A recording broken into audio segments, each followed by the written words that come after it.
Hey guys, welcome back to another episode of the Music Den. I'm your host, Armando Venditti.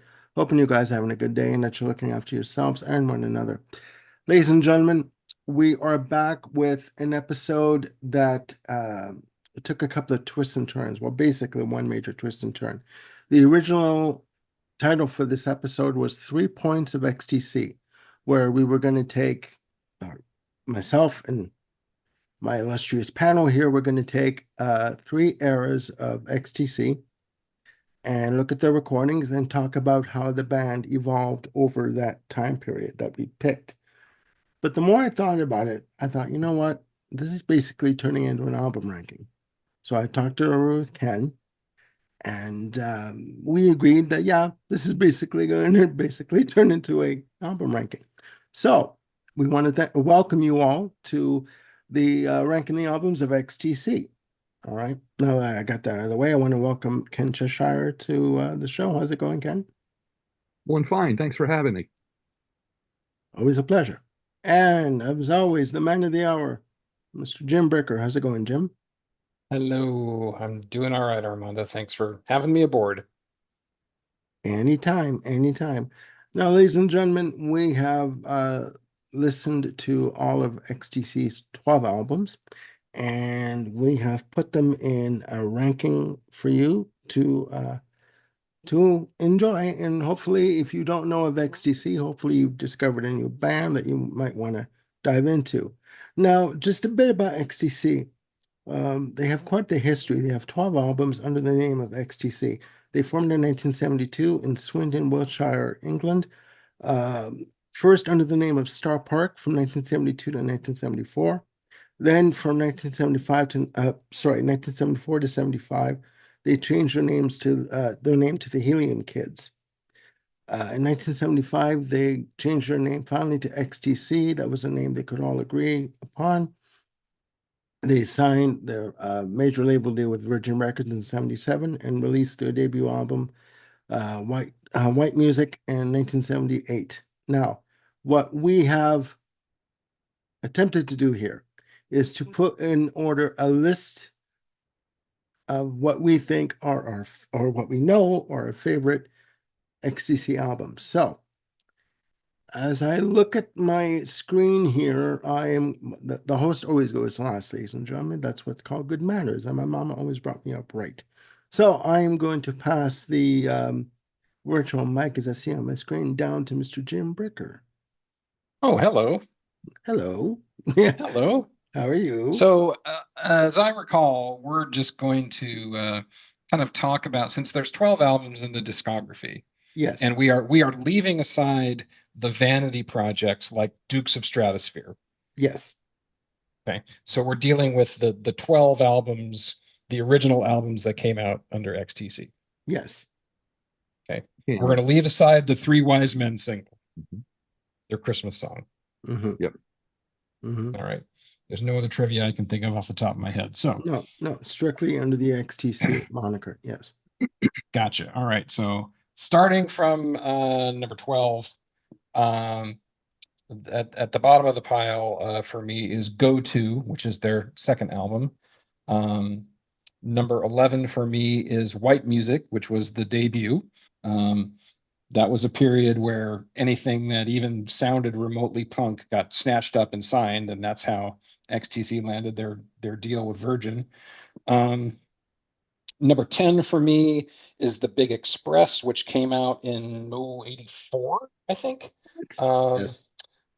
Number 9 for me, yes, Ken, would you like to share something with the class? If We'll I'm get making you there. chuckle, We'll we'll get get there. there. Okay, gotcha. 12, 11, 10, 9, number 9, Apple Venus Volume 1. I really wanted to like this record more than I did. I really wanted to just soak into the chamber popness of it all, but just couldn't connect with the songs. Really? Um, yeah, really, Yeah. Okay. Fair really. enough.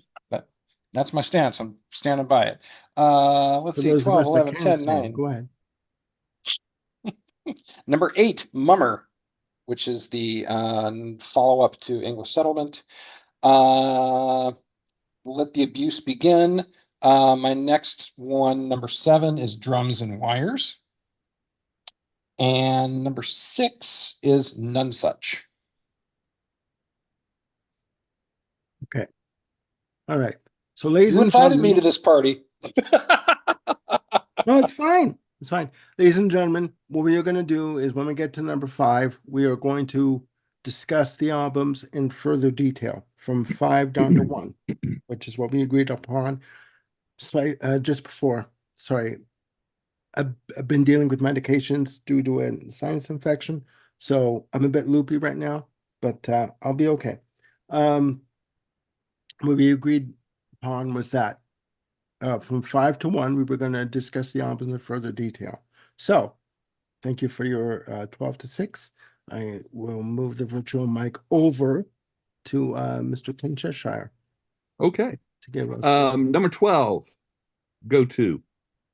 I find there's really only one song on this album that really gets my attention. So, although I do, respect the rest of it. Number 11, White Music. Specifically, the standouts for me is This Is Pop, Statue of Liberty, and Science Friction. Some of the others I like too, but not as much as that. Number 10, Apple Venus Volume 1.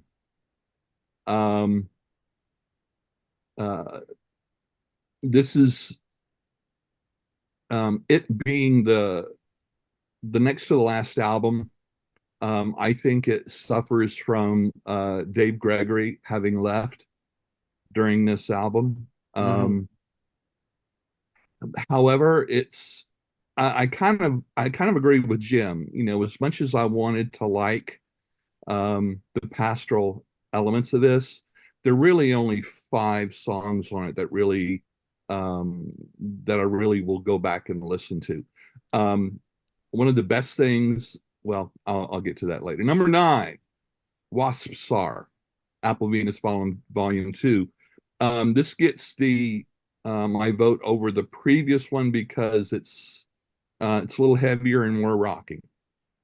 On this, we've actually got 7 out of 12 songs that I think that really stand out. And so that's number 9. Number 8 is Drums and Wires. The first album with Dave Gregory, and I just think it's obvious. We've got Making Plans for Nigel, Life Begins at the Hop. Yeah. Come on, 10 Feet Tall. Just really, really good. And then number 7, I've got Oranges and Lemons. Okay. Really great album. With the drumming of this little known drummer that hardly anyone's ever heard of. Pat Mastichello. I mean, come on. It's just amazing. So that's number 7. Number 6 is None Such. Just chock full of nuts, and it's and with Dave Maddox on drums. I mean, come on. Fairport Convention, Nick Drake, Steel Eye Span, Brian Eno, Alison Waye. I mean, look at his discography on other people's recordings is just absolutely unbelievable. Also, this is produced by Gus Dungeon, who, if anybody knows, is responsible for my favorite Elton John albums of all time. He's just absolutely masterful. So that's my 12 through 6. Okay. Good. Interesting list so far. All right, ladies and gentlemen, before I get into mine, a brief note I forgot to mention in my notes here. Between 1979 to 1992, they had 10 albums and 6 singles that reached the UK top 40. So pretty impressive with the albums, but on the single side, it seems a bit skimpy in terms of only 6 singles reaching the top 40. You would think it'd be a lot more given the span of their career. but I digress, right? What do I know? Okay, my list here as I scan down here on my thing here. Coming in at number 12, we have White Music, released January 20th, 1978, produced by John Leckie. Post-punk new wave. This is, that label fits. Very short songs, very to the point, very shocking in terms of, kind of like, I guess you'd say like staccato guitar riffs, just, get on stage, perform them songs, get the hell off the stage. No, no bantering around kind of a situation. With the single Statue of Liberty. This is short and to the point. Coming in at number 11 for me is Go To, again released October 6th, 1978. Just follows the same format in terms of what they started out as, as a new wave post-punk band. And those were labels that Andy Partridge never liked. He considered them as a pop band, But when you listen to the first two albums, I don't know. I mean, it's there, right? The influences are there. Okay, going on to number 10 here. Sorry, as I get my notes going. Number 10, we have Drums and Wires, released August 17th, 1979, produced by Steve Lillywhite. Now, it's fair to, it's only fair to put in here. They had multiple track listings for different markets of this album. I remember the two videos of Making Plans for Nigel and Life Begins at the Hop. This is where Colin Moulding decided that he was sick and tired of them being listed as a quirky post-punk band, and he wanted to sort of write more material that was more accessible to the media and to the masses, to the general public. And you know what? He succeeded, with these two tracks. I've always remembered these two tracks, over the years. So coming in at number 9, we have Black Sea, released September 12th, 1980. Again, produced by Steve Lillywhite.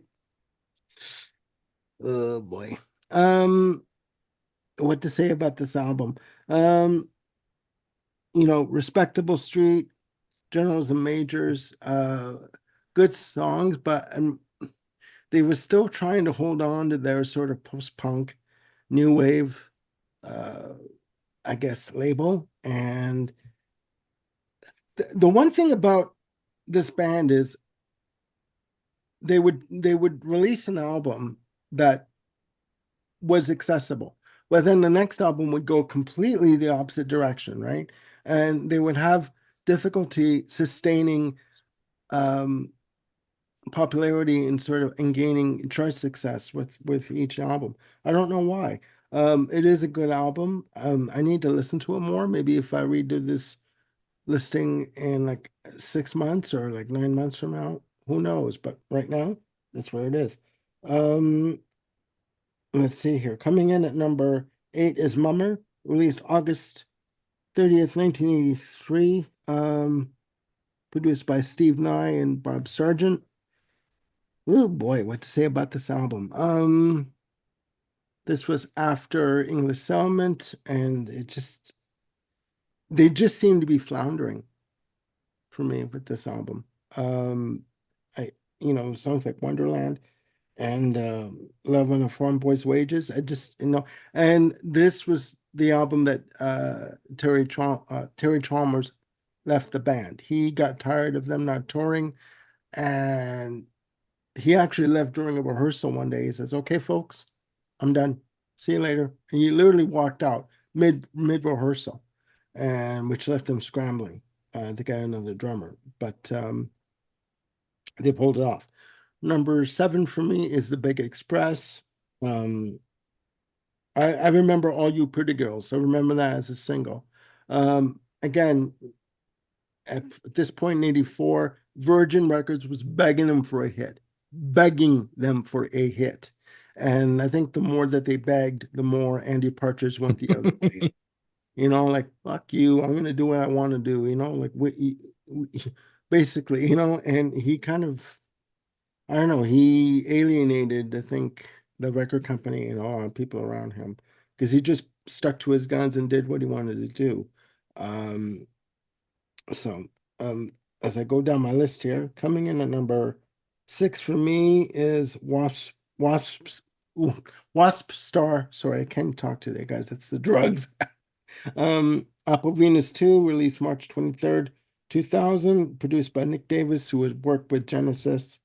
Um, this is to be sort of the answer to Apple Venus Volume 1, more of eclectic electric um, outing. It's okay.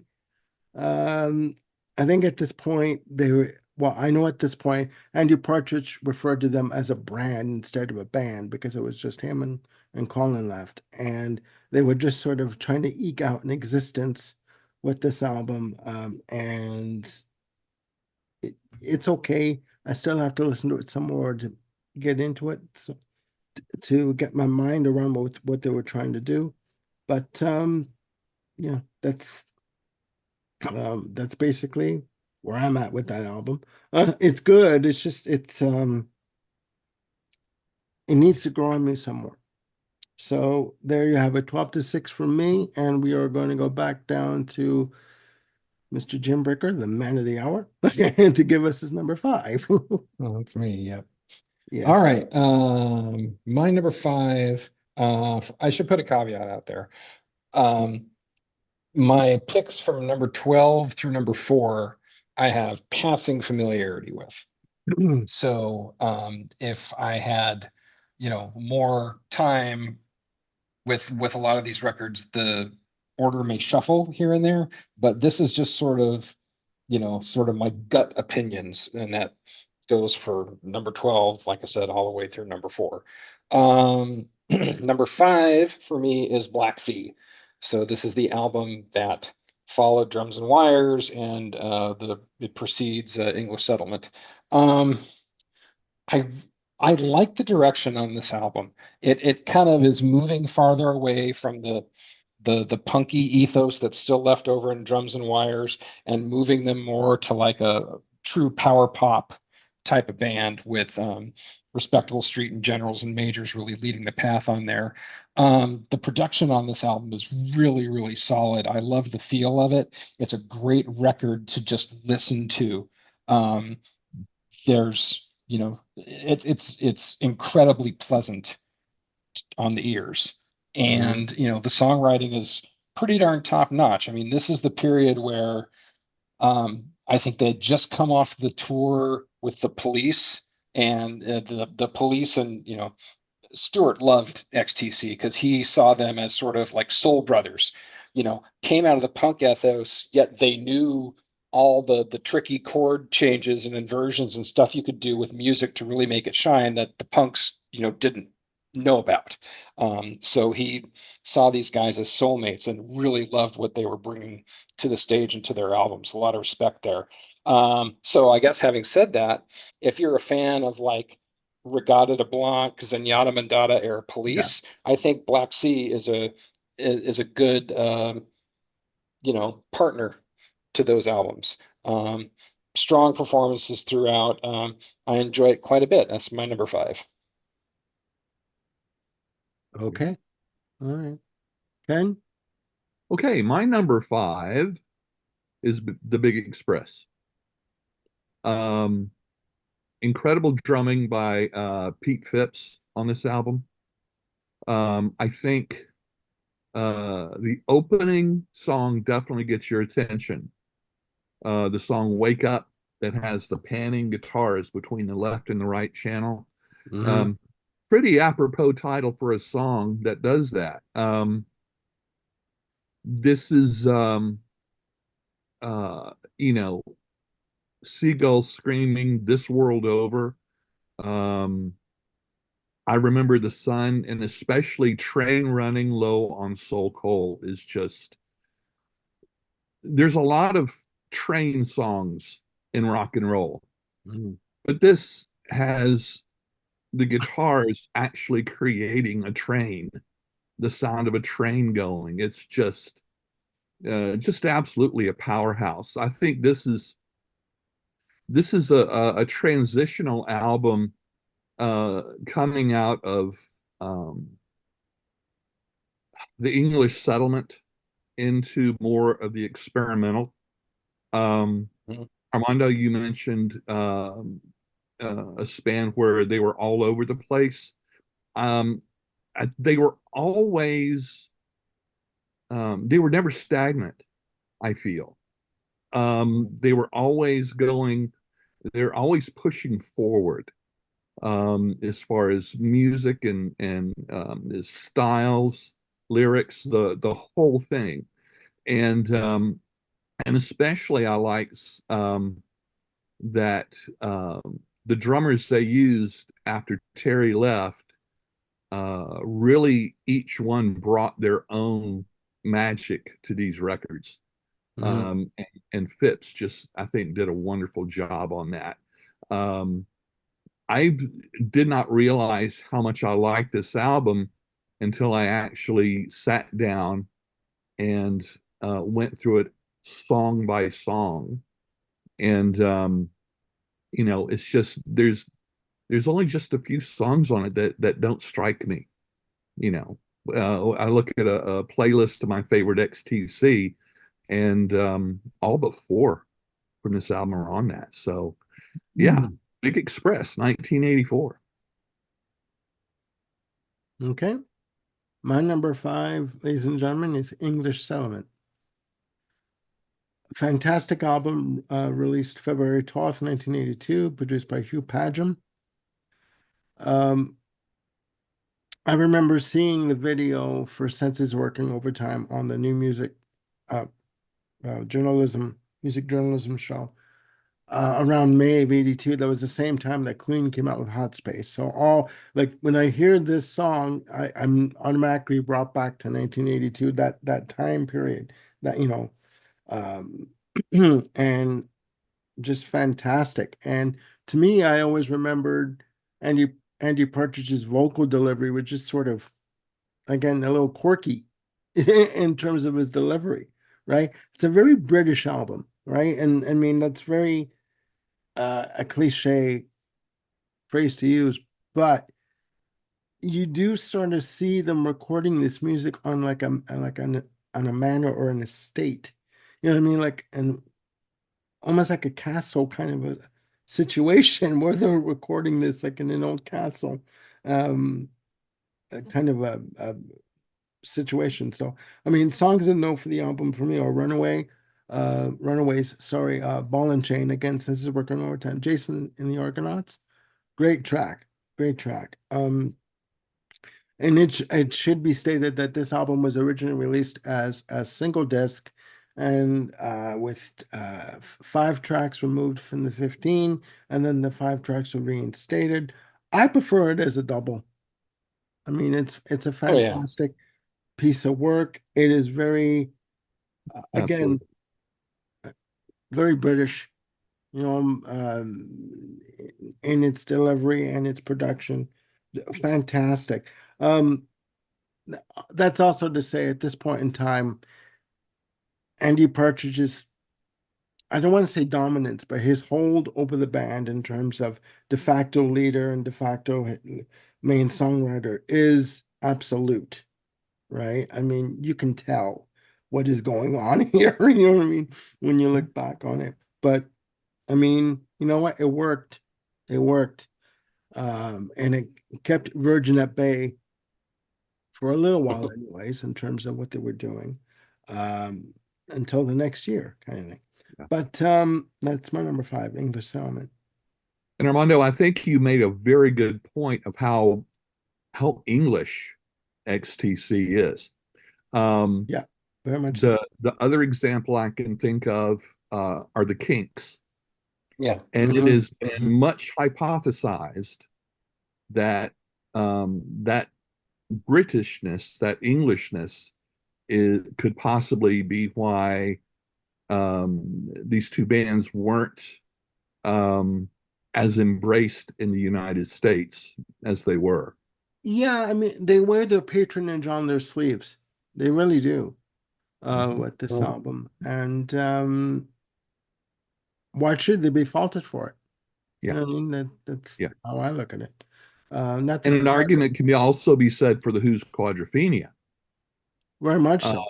um, I think that was as successful as it was in the US Mhm. because they had this huge booklet on the inside that Yeah, explained everything, yeah. in prose form. So yeah, I mean, making plans for Nigel. It's so British. Yes, I mean, even the drum pattern, I mean, and it's got to be said too. Terry Chalmers or Chambers, sorry, my head's all over the place. His drumming is bloody heavy. I mean, he is a monster on the kit. I mean, even when you see him for the video for Sensitive Work and Overtime, you could, I mean, Yep. okay, they're obviously doing it during a sound check kind of a situation, but he's bashing away on that snare drum like there's no tomorrow. I'm surprised it didn't go Yeah. through the drum head, Yeah. like through a take or two. Okay, I broke it. Let's redo it. Give me a new drum head and take five kind of a thing. But yeah, I mean, he's massive on the drums, you know. Yep. I agree. Yeah. Just amazing, amazing. Very, very British lyrically.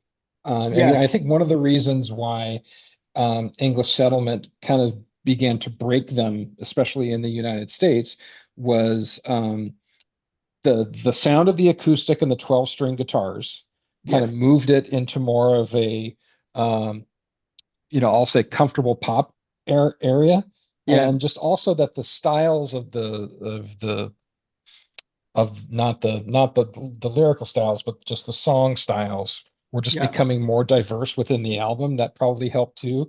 And the African influence rhythms throughout this album. I mean, it's this great sort of counterbalance between the There, warmth and familiarity of the acoustic guitars and this boom, boom, boom, boom, boom, boom, yeah, boom, boom. I mean, there it's is, just yeah, there is a reggae and ska influence, um, especially near the end of the album on this album, like, even like two tone.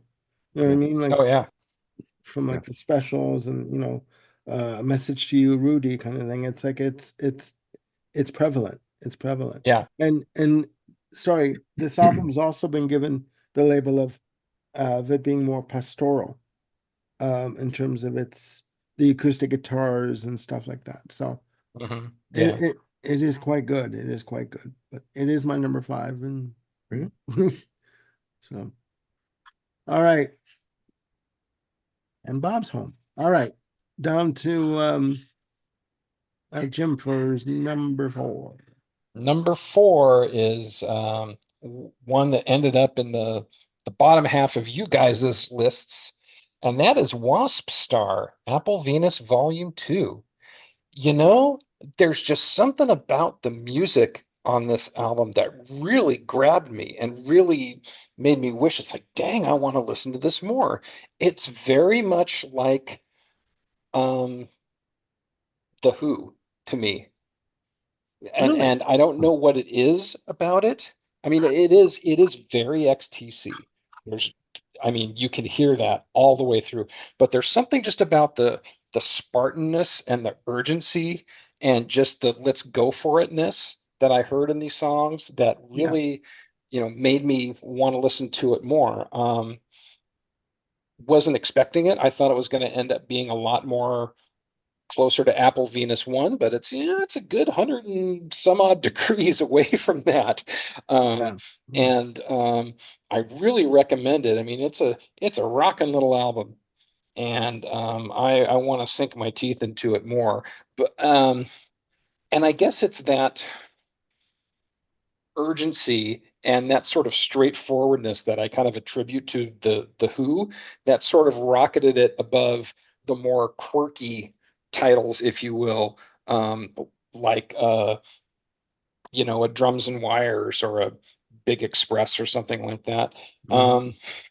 There's a quote from journalist Robert Christgau, where he describes XTC when he's doing a review of Black Sea, and he describes them as a band that's full of like herky-jerk whozis. And I just think that this is a perfect description of like their entire discography, because it's very quirky. It's all over the place. You can expect one album from the next to be kind of a left turn from where they were going before. And I just, I love their unpredictability. I mean, going through, as I was able to, these albums just made me appreciate them, that much more. Okay. And that album has two of my favorite Colin Moulding songs, Stupidly Happy and Standing In for Joe. You know, two songs that, just bring a smile to my face and make me laugh. So yeah, Mm. I think Stupidly Happy is one of the ones that really stood out to me. sure. Yeah. Oh yeah. With that, especially with that guitar part. Yeah. Mhm. Yeah. Yeah. Okay. All right. Ken, you're number 4. My number 4. Okay. So don't boo me, but number 4, I'm going with Skylarking. Go home. Go home, Ken. You're drunk. Get out of here. Okay. First of Jack, all, please. All right, go on. first of all, A plus for Todd Rundgren's production. Probably one of the few producers that stood up to Andy Partridge in the recording studio. Oh my God. Here we okay. Yeah, there are lots of stories about the two of them locking heads There, constantly. there were just not to cut you off, but there were rumors that he would literally belittle Partridge during a take. He would stop in mid-take and say, I can do better than that. Yes. Do it again. If you want, I Yes. can come down there and sing it for you and teach it to you. Yeah. So yeah, okay, go on. Go Oh, on. Todd. There's some great great interviews both on websites and on YouTube of Rundgren talking about the experience with the recording of this. And I won't go into all those stories here. But one of the many things that's great about this album, and let me take a quick sidebar and say, just because something falls low on this list doesn't mean it's not excellent. True. Yeah, that's the I motto mean, of this even channel. our lowest two, which are their first two albums, Yep. Barry Andrews, and that was the only two albums he played on. Yeah, yeah. With that Farfisa organ sound. I mean, that is what made it absolutely perfect for that, upbeat post-punk new wave. Mhm. So Yep. if you like that sound, those albums are to go to. Yeah. No pun intended. But Oh, anyway, sure. okay, so Skylarking. I remember buying this when it came out. I just graduated college. I had been buying XTC albums since for many years. One of the best things about this is the drumming by Prairie Prince. If you're not familiar with Prairie Prince, the Tubes, Jefferson Starship, he was a founding member of Journey, Chris Isaac, Glenn Frey, John Fogerty, Nicky Hopkins, Tommy Bolin. Holy cow. He just and I think with the combination of him with Rundgren just really brought something new to this table. This is one of the albums that has just the absolute perfect three song openers for an album. Summer's Cauldron going right into Grass, into the meeting place. I Yep. mean, geez, come on. It's like Sergeant Pepper level perfection of just one, two, It three. Yeah. it really is. And they've done this in several albums after this. They did the same thing. It's just, it's like the first three songs are so good, you almost are okay with just stopping and not listening to any more. Yeah. Season I wouldn't go Cycle. that far, but I understand what you're saying. I mean, Yeah, like, yeah. Earn Enough for Us is just such a, I mean, Yeah. and then you go later on, The Man Who Sailed Around His Soul. And you just can't help but snap your fingers to that song, Dying, and then that closer, A Sacrificial Bonfire. Mhm. It's all just so unbelievable. Um, yeah, I've bought this album so many times, in the various, formats and reissues and remasters and blah blah blah. It's just undeniable. And it was interesting because uh as Armando mentioned, the record company, they were getting tired of great albums but no singles and no great sales. So they gave Partridge a list of American producers to choose from. And Todd Rundgren was the only one he recognized. Yeah, And so he they, Yep. mentioned it to the other guys, and the band said, well, yeah, well, okay, we'll go with him. it, yeah, it was make or break time with Virgin, and they basically summoned them to the offices and said, "Look, guys, we need a hit. Playtime is over. This is the list of producers. You need to pick one because we need to, quote unquote, Americafy Yeah. your sound, if that Yeah. makes any sense." Yeah. Yep. So pick a producer and let's go. So again, yeah. And the But drama the thing is, started. even with the hit single off the album, Wasn't even originally on the album. it wasn't Exactly. originally, it was a B-side. Exactly. Yeah. And some DJ just, flipped the 45 over and started playing, and it caught on. But even aside from that, I think the sales for this album were very good.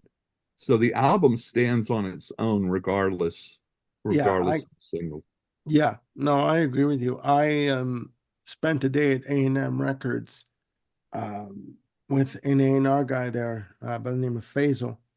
And we were talking about, this was like in 91, and we were talking about the the phenomenon of what was skyrocketing. And he said, yeah, that album for us went right through the roof because A&M distributed Virgin for a few years there, quite a few years. Mhm. And he said for that album, yeah, it went through the roof. We couldn't keep it in stock in terms of pressing it and getting it to the stores quick enough. They wanted it. And to me, that is a summer album. I mean, I'll get into it on my own here, but it is a summer album. You put that album on and you are in the backyard, sundown's coming with the crickets and and you can just hear it. You can just sort of feel yourself being pulled into that world, Yeah. between Summer's Cauldron and Grass and Meeting Place. You're gone. Like, so no, it's a It's good true. choice. It's a good It's true. choice. It's true. That is a good choice. We must carry on, ladies and gentlemen. My number 4, don't shoot me here, but it's Oranges and Lemons. Released February 27th, 1989, the follow-up to Skylarking, produced by Paul Fox. Another double album, fantastic. It starts off with Garden of Earthly Delights. I loved that track from the first time I heard it. The Middle Eastern influences, like the instrumentation on it. Mary Simpleton, the single from it. I just thought that was just a beautiful pop song, well crafted, drum machine or not. Okay, drum machine or not, it was a good, well crafted pop song. King Well, the for bass playing on that song is just Yes. completely on Yes. another level. Some of the Sorry. best bass playing ever on a pop song. Yeah, Sorry to interrupt. Yeah, no. I'm And sorry. I it's didn't such hear a you because the and the dogs are barking. guitar riff is so simple, yet Yeah. so impactful. I mean, even just the opening lyric, never had a paper or a learning degree. You know what I mean? It's just like he's basically saying, I may not be as smart as people think I am, but I know I love you and I want to be with you. That's it. That's it. Yeah. That's it. That's the basis of that track. And it's crafted beautifully. It's like, how could you not listen to how could you not like it? You know what I Yeah. mean? Like, Absolutely. or even Yeah. just acknowledge that it's a well-crafted pop track, right? I think that this album is fantastic. I mean, it goes into different areas. It's expansive in terms of the instrumentation on it, especially with Garden of Earthly Delight. So for me, that's why it's at number 4. You know, I mean, and again, yes, Steven Wilson has done remix after remix after remix of these albums, and I can barely. Sorry, I'll start again. It's very hard for me to find a 2015 copy of this album of the Steven Wilson remix. I'm still looking, but I don't want to pay an arm and a leg and a torso for it. So I'm gonna keep You're not looking getting until I mine, find that's it. for sure. Yeah. Yeah. Well, Yeah, sorry, what was King, that? Uh, you're not getting my copy, that's for sure. oh, bloody hell. The Please. I wouldn't King expect you for to give it up. yeah. And okay, so we've already established that Andy Partridge was his strong personality. Yeah. Yes. But and it's just an amazing songwriter. But Colin Moulding, his songs just, oh my gosh, He's an King for a unsung hero. day. Back in the day, and I still will do it sometimes now. I'll put on King for a day and I'll just put it on repeat. It's just, with with the backwards guitar and Mhm. Mhm. all of that. And this is another one of those albums that close the last 2 tracks, Miniature Sun and Chalk Hills and Children. Just Yes. unbelievable. And I'd have to listen to it with headphones again, but um, I'm I don't remember even hearing any guitar at all on those last 2 tracks. Mhm. They're very, very subtle. Oranges and Yeah. Lemons, they made is that and None Such. They made such good use of keyboards, Yeah. and so you've got both the incredible guitar riff songs, and then you've got such tasteful keyboard songs too.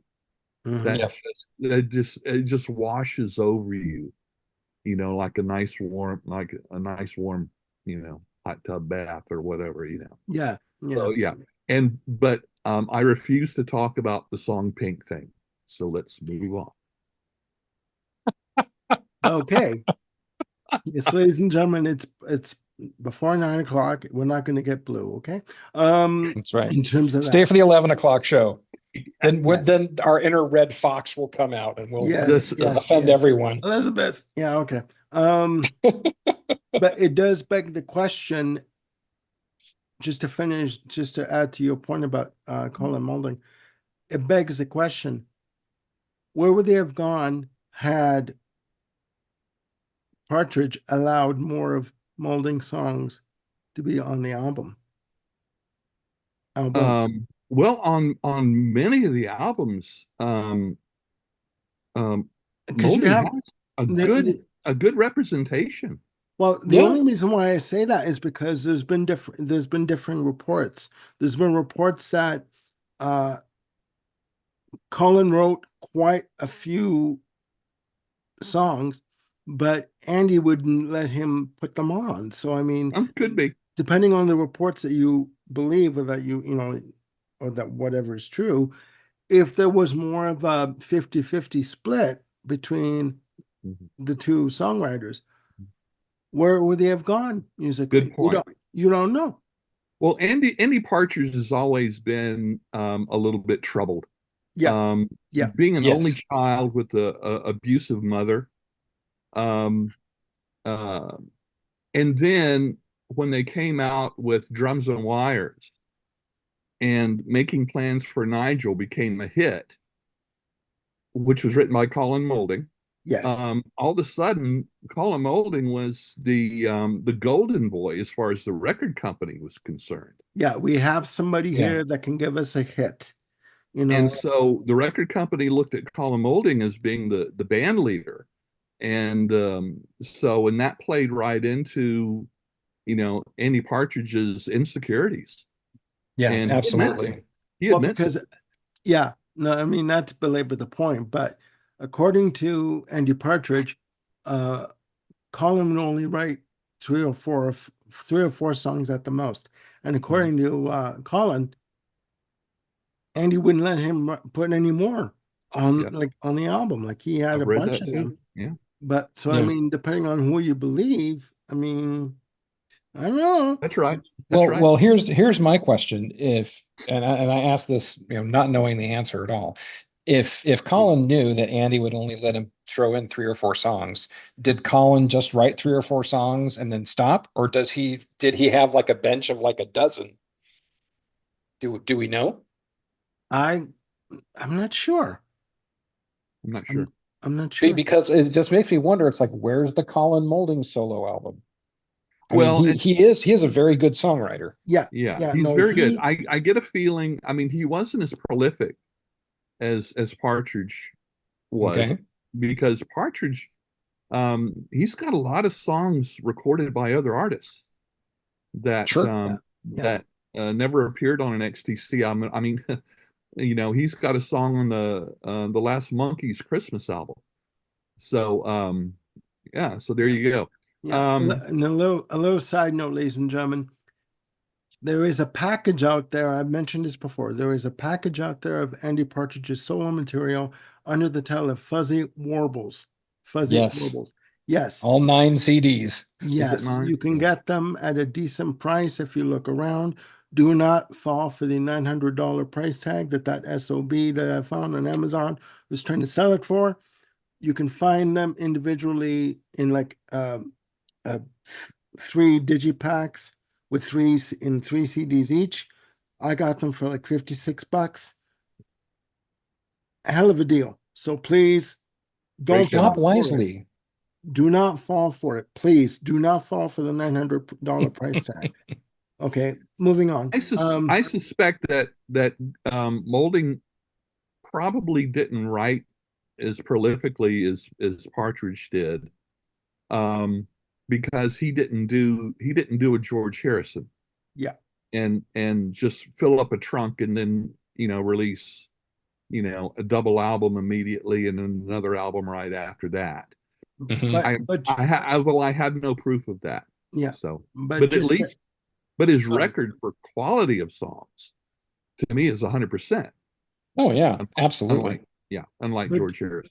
But just to add to that point, if I'm in a band where I know that one of my bandmates is a good songwriter and has the potential, I'd approach them and say, look, why don't we work together?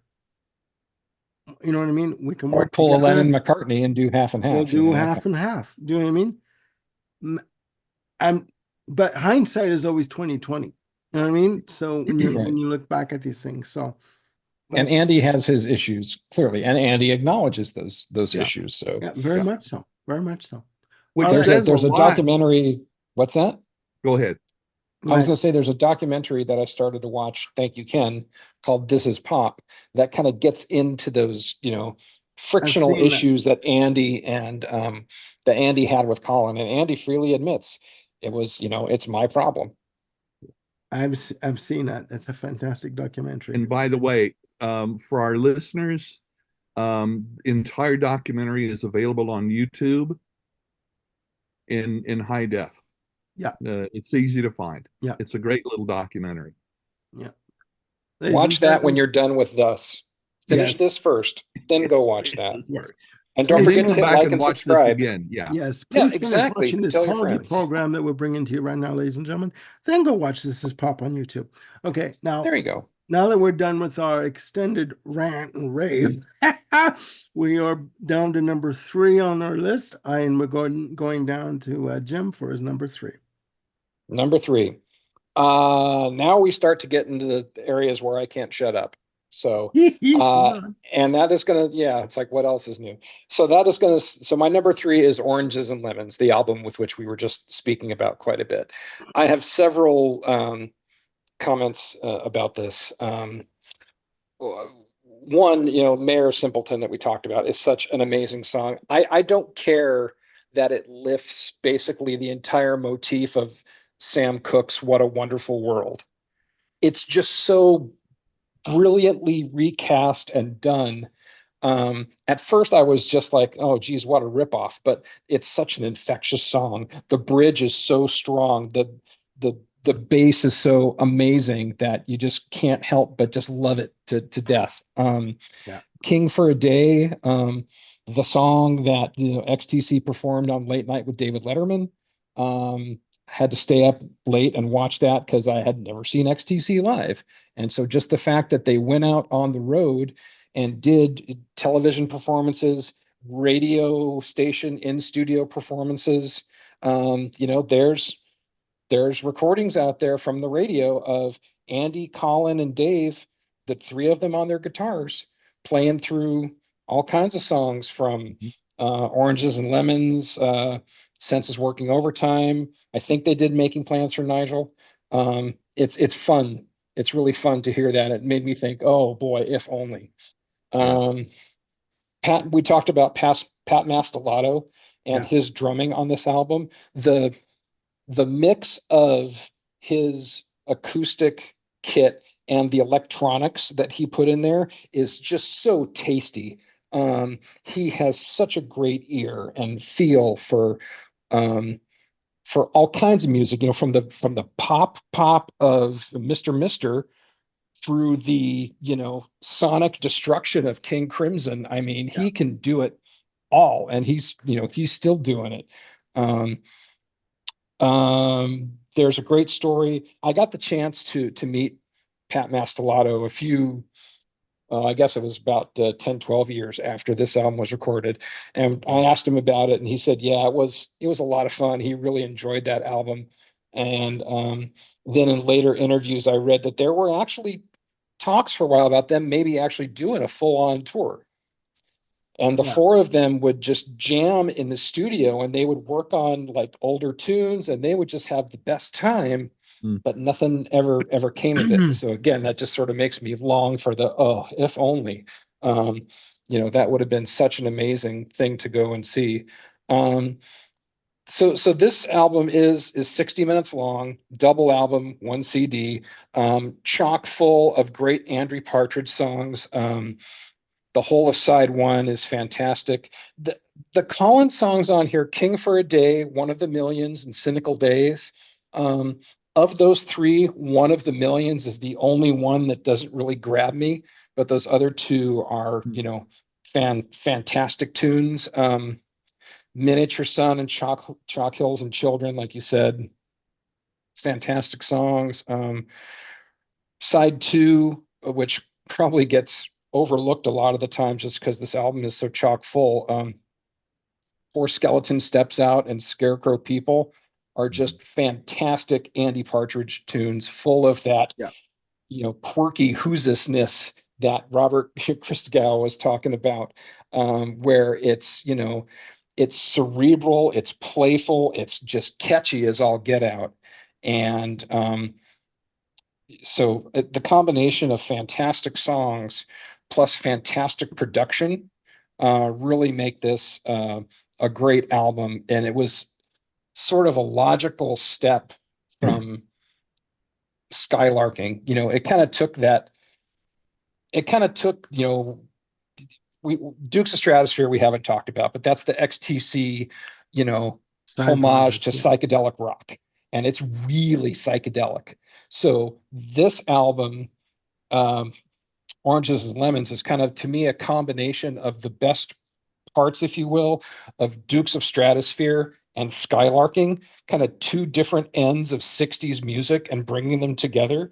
Kind of folksy Fairport conventionness of like a Skylarking, and then just, you know, crazy world of Arthur Brown, kind of merging that all together.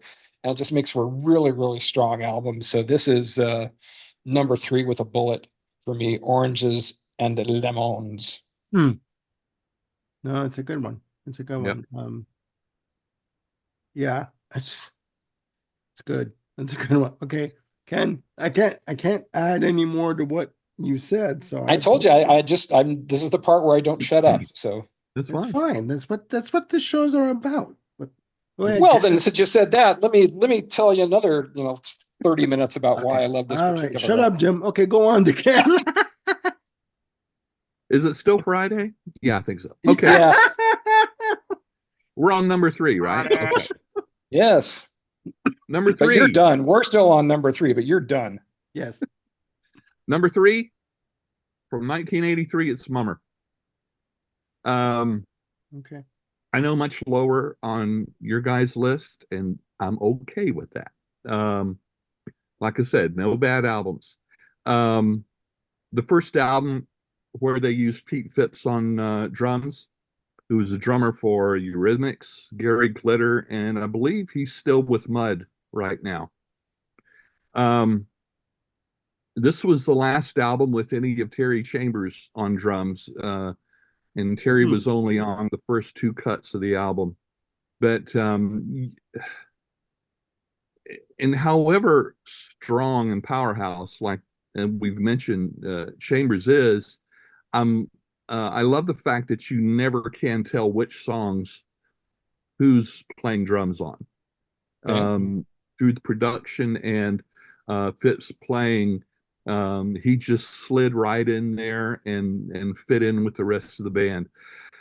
This is almost, as far as the tracks, it's almost a perfect album for me. There's only one song that I can do without. I mean, Love on a Farm Boy's Wages. Partridge has gone on record saying that this was his father and grandfather were farmers, and that this is what he had, in his mind when he wrote this song. And just like some of the other songs, it also shows his some of his troubles.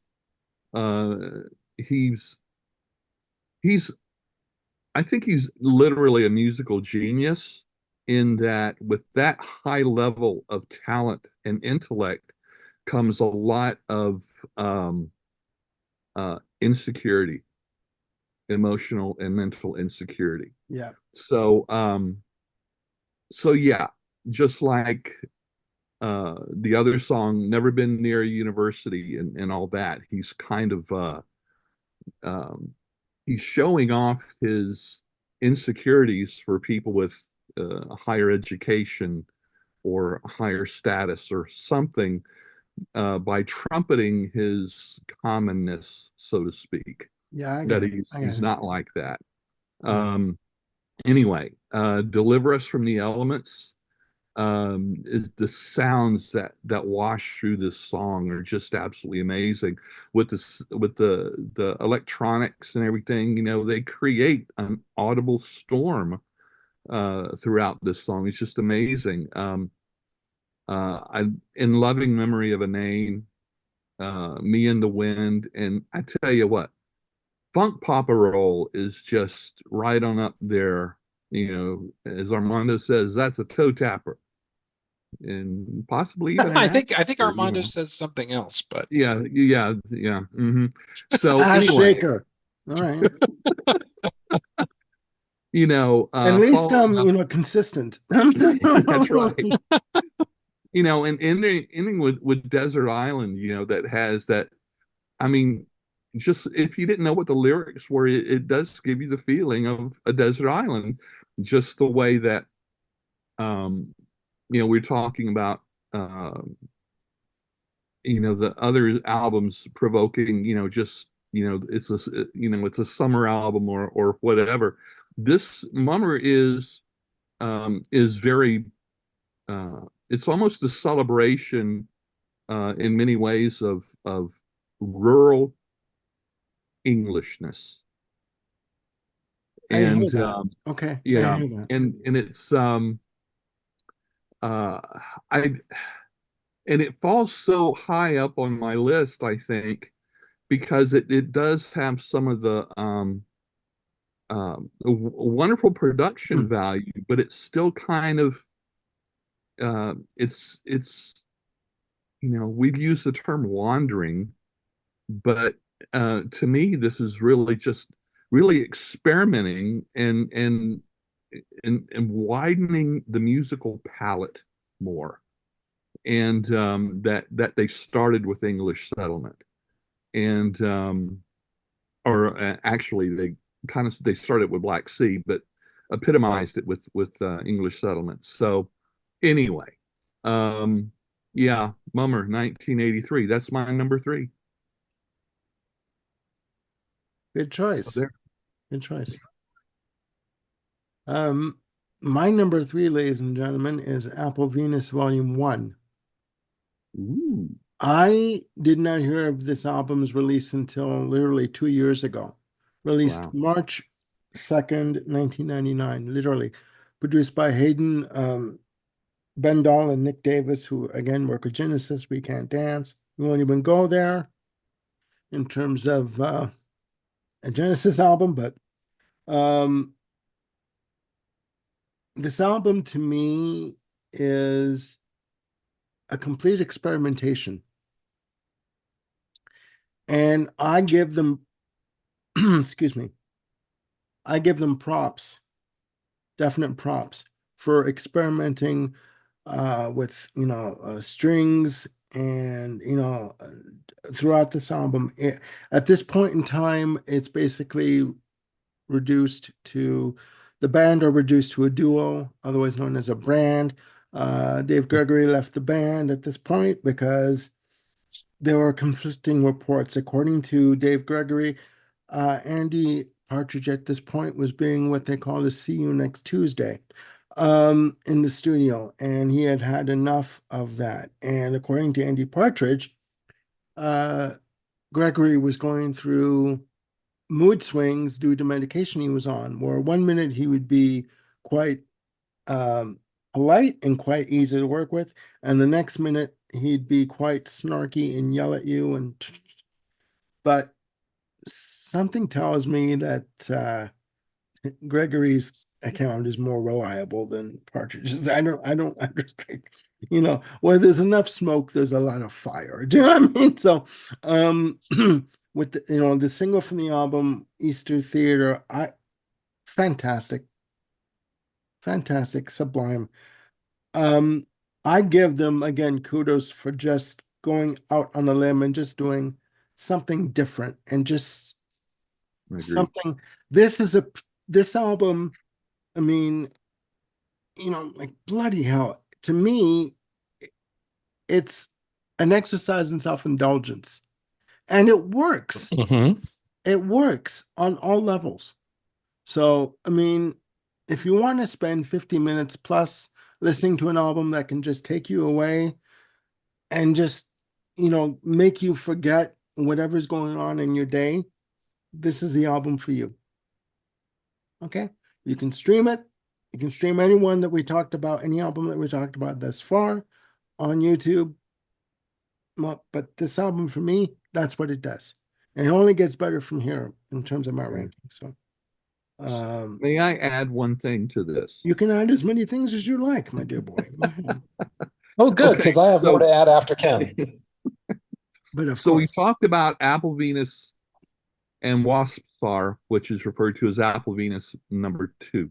yes, Um, they also did release um, a two home demo. albums, Yeah, demos. Homespun and Homegrown, which Mhm. are the demo equivalent of these two albums that are really quite nice. We've already talked about uh, Andy Partridge is um, he's perfectly fine releasing his demos. Hmm. Oh my gosh, absolutely.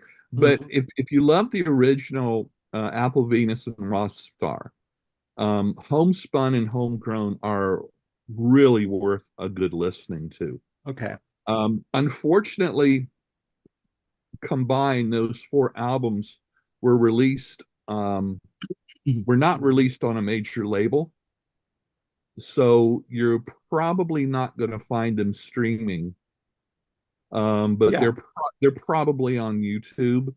Yeah.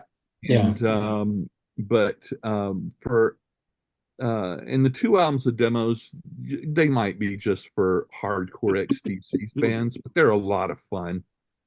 Partridge's demo albums are so much fun. So Oh anyway. yeah. I mean, a little side note, if you want to hear something like if you want to hear Andy Partridge just being himself in the studio, listen to Fuzzy Warbles. I Yeah. mean, he does, there are fully fledged songs on that compilation. There's germs of songs, like ideas, sketches of songs. But I mean, he even does imitations of, he pokes fun at himself. He pokes fun at Robert Smith of The Cure. He even Yep. does imitations of Kermit the Frog. I Yep. mean, he's just having fun. So if you want something that's a little more eclectic and just gives you an idea into the working mind of Andy Partridge, Fuzzy Warbles is for you. So Armando, Yeah. what's your favorite song from Apple Venus? my favorite song from Apple Venus is Used to Theater. Okay. I mean, overall, it works well as a cohesive piece of work, but Easter Theater with the strings, it's just, come on. It It's is. And lush. it's probably one of the highest revered songs off that album. Yeah. For me, my go-to is Green Man. I love Okay. Green. All right. That's another one of those I'll put on repeat. But again, that's a very English theme song. So, and Yeah. Yeah. No, that's that's my fine. background. So that's probably one. That's cool. Anyway, okay.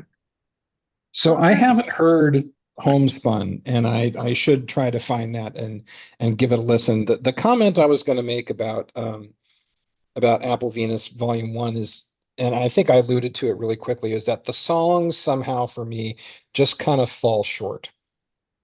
So for me, and I'm gonna guess for you guys too, if we think about, you know, chamber pop in this sort of vein where it's just all strings, there's probably like three things that come to mind.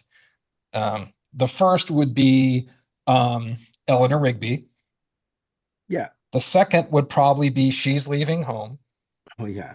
And the third might be the Juliet Letters, which is the Elvis Costello album. Now, two of those three are like the Mount Olympus of chamber pop. Perfectly written songs, perfectly arranged and performed. Juliet Letters to me was just a complete swing and a miss because it just seemed like it was more of a trick, a novelty. Let's just take a bunch of songs and arrange them for a string quartet. And I don't know if it was I mean, to me, the quality of the songs just didn't stand up. They're not, top tier Elvis Costello tracks. And for me, that's the feeling that I got with hearing Apple Venus Volume 1, is that they seemed like, second tier XTC tunes that they tried to do something creative with. And they get points for the creativity. But for me, the creativity didn't outshine the flaws within the composition. I mean, that's how I kind of felt about it. I I mean, see Armando, you've got a different take on it. I see where you're coming from, and I do agree to a point, to an extent. I think for me, they were at a point where people are going to expect me to swear here, but yeah, okay, well, fuck it. They thought, you know what, fuck it. We're gonna do what we want to do. We're not a major label anymore. No one's expecting us to have a hit. This is what we want to do. So let's Mhm, just have fun with it and mhm. and just go with it. I mean, I agree with what you're saying. I hear what you're saying, and I agree with it to an extent. But yeah. I I mean, Well, and also, Jim, it's I think I don't. I think I I read this somewhere, but because of all the strings and all of that, was one of the reasons that Dave Gregory left, because it's just like, Okay. what's there Yeah, for me to do? what happened was they had a budget, a very small budget to record this album. Another tangent, here we go.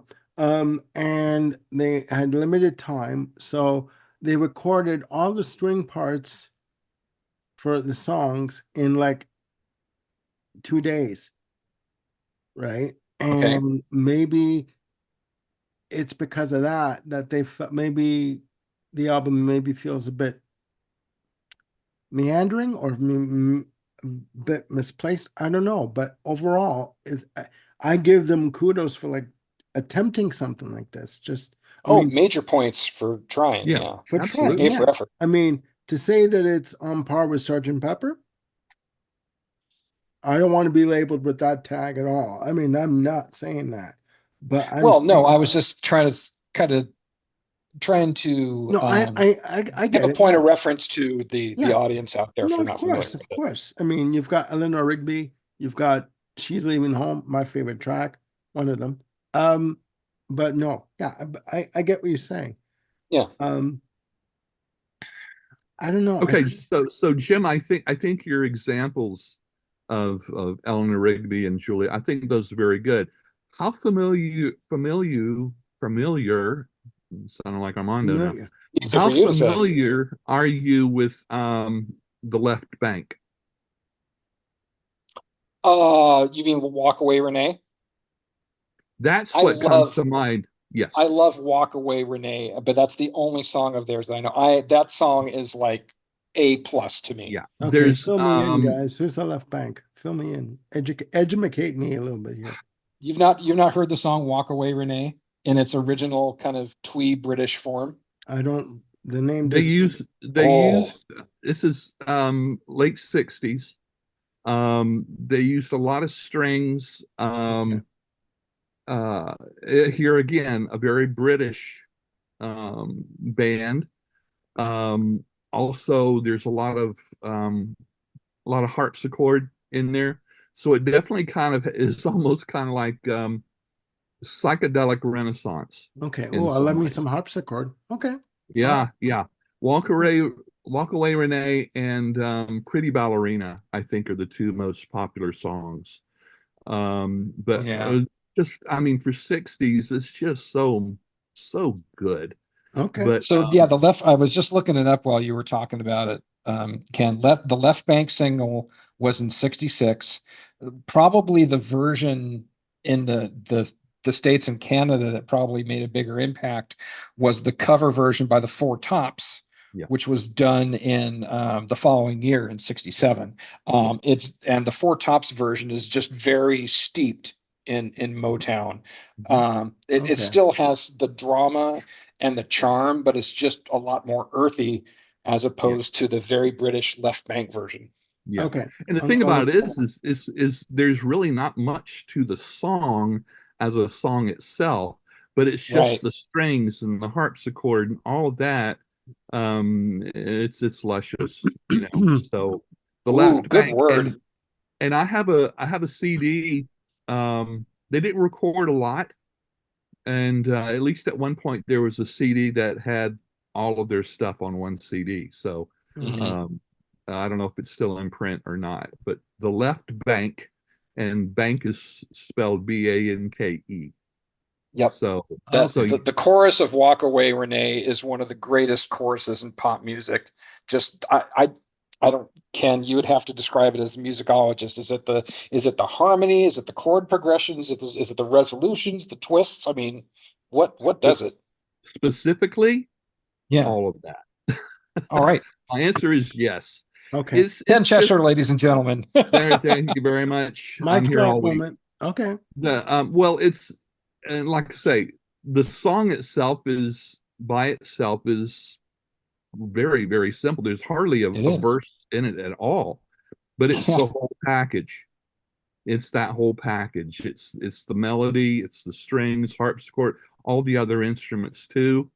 It's just one of the best things about 60s because I absolutely love 60s.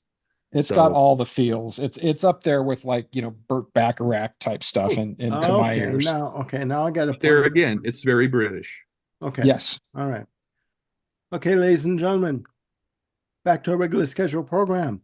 Okay, the next album by the Left Bank that we're going to discuss is Yeah, we are And then the Four at number Tops release. two. We are exactly at number two of our ranking the albums here, and I'm of going to XTC. yes of XTC, and I'm I've going heard to Okay. of pass the them. mic back I've heard down of to them. Jim. Yeah. You've heard of them. Okay, I have a tangent. I have a story before I get to number two. Oh, we Okay. never do that. No, we don't. We don't. So, cast yourself back to the summer of 1985. Why? During this particular summer, allow Okay. me to tell my story, good Go sir. on. Oh, Thank you. of So, course. summer of 1985, me and a buddy of mine picked up a season ticket series up at the Concord Pavilion in Northern California. And of the 5 concert package that was there, we ended up going to 3 of them and selling 2. But the 3 that we went to were Eric Clapton, who was touring for Behind the Sun, Okay. Dire Straits, who was touring for Brothers in Arms. Got And it. this was, we purchased those tickets before it went into the outer stratosphere, because we were such big freaks about Love Over Gold. It's like, I got to see Dire Straits, man. And the ticket The prices third went through the concert, atmosphere too. what's that? I said the ticket prices went through the atmosphere at that time too, I imagine. Yeah, they probably did later, but the ticket, they were like $25 a piece per show. Oh And my we were God. like 16 rows from the stage. It was lovely, ridiculous. Oh, We're sweet. proud Anyway, of it. Yeah. yes, inflation. It's a bitch. So And so am I. the third show, the third show that we saw was a combination of the Tubes, who were touring for an album called Love Bomb. Yeah. And the opening act, which was Utopia. Now, the Wow. Love Bomb was produced by Todd Rundgren. Yeah. Todd Rundgren, also in Utopia. The drummer for the Tubes is Prairie Prince. That's right. And they also had a percussionist around that time, a gentleman by the name of Mingo Lewis. Ooh. Now, Prairie Prince Okay. and Mingo Lewis both ended up on a 1986 album produced by Mr. Rundgren called Skylarking. And I'm going to go out on a limb and say that it was this 1985 tour and the work that they did together that probably made the connection to get these guys on the Skylarking record. So I'm going to go out on a limb and say I was there when one of the moments of Skylarking was born. That's a hell of a limb to go out on, but that's okay. That is Yeah. the limb I'm going Yeah. out on. I'm staying on that limb. All right. Anyway, Skylarking is my number 2. Side 1 of Skylarking is perfect. It is at 100 out of 100. It is the A+. It is the Cadillac of pop albums. I mean, Ken, I think you talked about the first 3 songs just being home runs. But then, after The Meeting Place, That's Really Supergirl. Oh my God, what a fantastic pop tune. I mean, that's just Andy at his most creative, silly, wacky, but it's just this infectious, awesome tune that's just so hook laden. And, for any guy who's had his heart stomped on by a girl, let me tell you, it makes a lot of sense. Ballet for a Rainy Day into 1,000 Umbrellas. That just the segue alone, gives you 99 points out of 100. It's just brilliant the way that Rundgren worked to sequence this all together. And Andy, I think, gives a lot of props to Rundgren, maybe all the props to Rundgren for this sequencing and the thematic shape of this album. Andy was really pissed at him at the time, but he's come to kind of calm down and say, he's come around. I think I was a little harsh. Season cycle at the end. I mean, beautiful Beach Boys kind of pastiche. It's just, again, side one is masterful. Side two, it kind of falls off a little bit for me. Not much, but you know, Big Day, Another Satellite, you know, I mean, they're good, but they're not side A good. Um, Mermaid Smiled and Man Who Sailed Around the Soul. I love those two songs. Um, Dying and Sacrificial Bonfire are okay, but again, they don't scale the heights of side one. I remember buying this the day it came out. So for me, this album is, the 14 tracks with side two being Earn Enough for Us, Big Day, Satellite, Mermaid, Man Who Sailed Around His Soul, Dying and Sacrificial Bonfire. Weeks later, months later, I heard about Dear God. When this album first came out on CD, keep me honest here, Ken. I think they swapped out Mermaid Smiled Yeah. for Dear God. And Yes. I think what they did is they kind of switched the order around. It went Another Satellite, Man Who Sailed Around His Soul, and Dear God. And then it went into Dying. Yeah, I That's think right. so. I don't remember exactly how they resequenced it. Yeah. And then Yeah. eventually when they re-released it again, they reinstated Another Satellite and kept Dear God on that when it came Yeah. out on Yeah, CD. right. And that's kind of its running order now. But to me, that's kind of, the purist in me kind of goes, Mhm. Mhm. doesn't belong there, Yeah. in that No, running I order. agree. I agree. Yeah. Now, go ahead. I got a I was question. just gonna say, I was just gonna say in closing, I mean, the thing that makes this album so wonderful is the production. It's that vision and mind of Todd, who figured out which wonderful songs to select and turn them into this pastoral thing like you were describing, Armando. It's a summertime album. It's not a summertime album where you know, put the top down on the car and go driving on, Skyline Boulevard in Northern California, but it's lay down on the grass, feel the breeze. It's beautiful. It beautifully encapsulates that. Yeah, Um, it does. It does. Certainly the little nymphs on the original cover capture that imagery much better than the other Andy Partridge cover that he wanted to go with at one point, Oh, and we'll yeah. just leave it at Ken that. is Ken looks like he's trying to wipe an image from his mind right now. I never want to see that alternate cover again. Yeah, thank you. Yeah, yes, exactly. It's Andy very went a Andy little bit. Partridge. Yeah. He went a little bit too au naturel, if you get my drift there. Oh, I get Um, you, Drift. I get it. yeah. But yeah, Skylarking is um fantastic. It is one of the standout albums of 1986. It's one of the and that's 86 is a year where you've got Graceland, Peter Gabriel's So, um, Color of Spring by Talk Talk. Elvis Costello put out two albums in this year, Mhm. but usually the discussion when you're talking about top albums of this year, Skylarking is usually among them. And even when you're talking about like best albums of the 80s, Yeah, yeah. Skylarking usually makes an appearance in that conversation. It's funny that you mention, and then we'll continue on. It's funny that you mention So along with Skylarking. I think that So, for me, as much as I appreciate and love Peter Gabriel's work, I think So burned out for me on the commercial aspect of it. I think for me, because it got to the point where with So, where Peter Gabriel pulled the videos for Sledgehammer and Big Time off the music channels because he says you're playing it too much. Like this is burnout, right? Whereas for me, Skylarking has that commercial viability, but it also keeps the artistic sensibility about it. And it maintains an integrity that to me So doesn't have.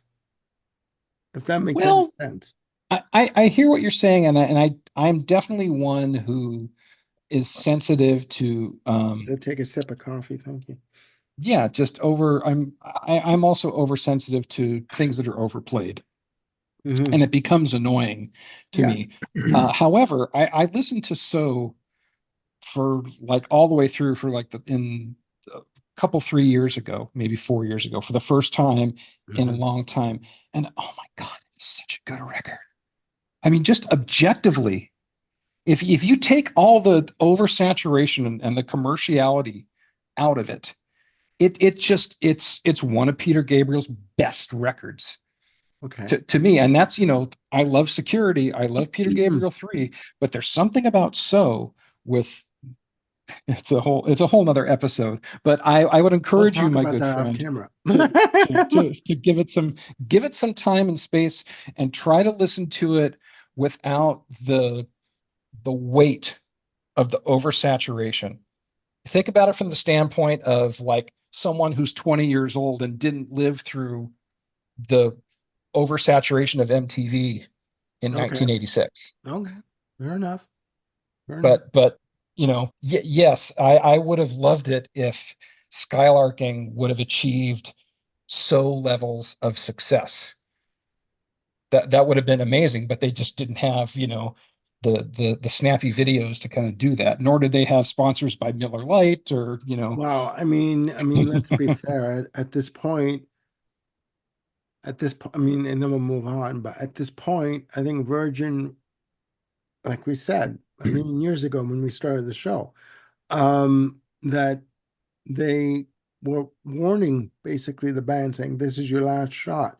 You either deliver with this album or you're off the label." So the video for Dear God, I don't think they were given a lot of money for. The video for Grass, it's like one pan shot with Colin going through the grass. You know what I mean? Uh-huh. It's like Yeah. I don't think they were given high budgets like with stop motion, like they did for Geffen did for Peter Gabriel with the chickens and the whole. Yeah.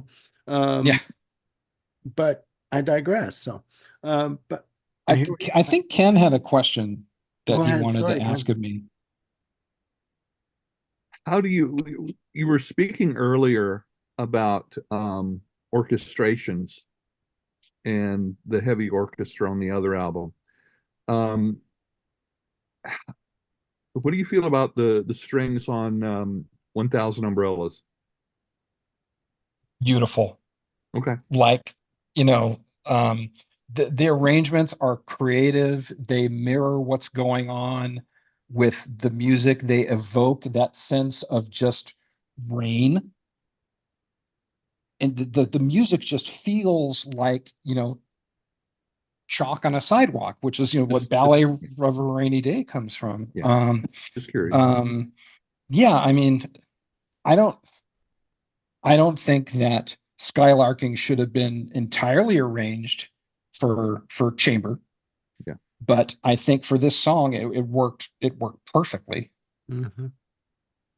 Okay. All right. All right. All right. Ken, Okay. well, I we told you I had a lot to say about my three records. I told And you that's all. fine. And you didn't use too big of words either. yeah, I think I Before I followed move on what to you were number saying. two, I would Okay. like to encourage our viewers to Both get of you. on Wikipedia or wherever and look to see what albums Todd Rundgren has produced.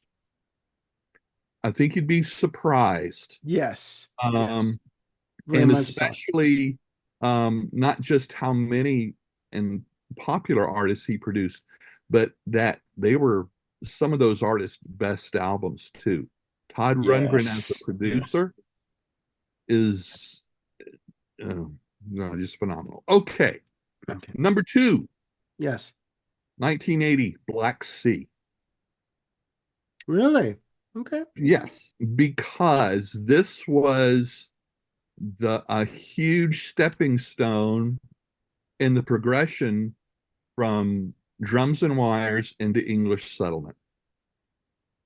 Yeah. Also, this is also one of their, I think, most British albums as far as uh, lyric content and the narrative. Respectable Straight Generals and Majors, Towers of London, Paper and Iron, Sergeant Rock. It still maintains some of the Armando, you mentioned still a flavor of the post-punk aspect, but then it started going into the more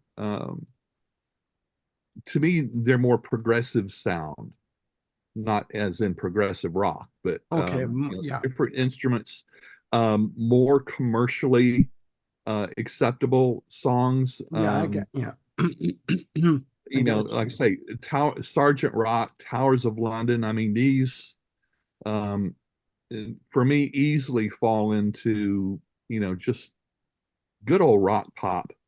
For me. Mhm. Um, and then, like I said, songs like "Respectable Street" that just pictures a perfect picture of rural London and life on rural London, just the same way Making Plans for Nigel does. Mhm.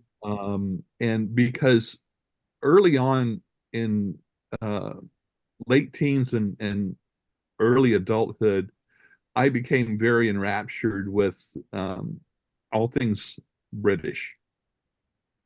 And that's probably because I grew up in the South in redneck country, and Okay. I was looking for something different. And this was very different. And I found it just fascinating. Okay. Faulty Towers, Monty Python, whatever. Are And you being so this served? this Yeah. whole Okay. this whole picture of England, um, it does have Partridge's political songs, "Living Through Another Cuba," stuff like that, which Mhm. it's a fascinating song, but I can usually do without his pontificating, you know. So, but there again, and then the closing song, "Don't Lose Your Temper." That's one of Armando's ass shaking songs. I'm sorry, it just, um, it's not as what I consider slickly produced. It's the band, those original or those four members just ripping it in the studio. And Mhm. so and like I said, it was the second XTC album I bought. And to me it's just a little hair, away from going into English settlement for me, which gives away my number one, but I'll talk about that later. Black Sea. Okay. When you bought Black Sea originally, Ken, did it have just the text cover, or was it them in their, diving suits?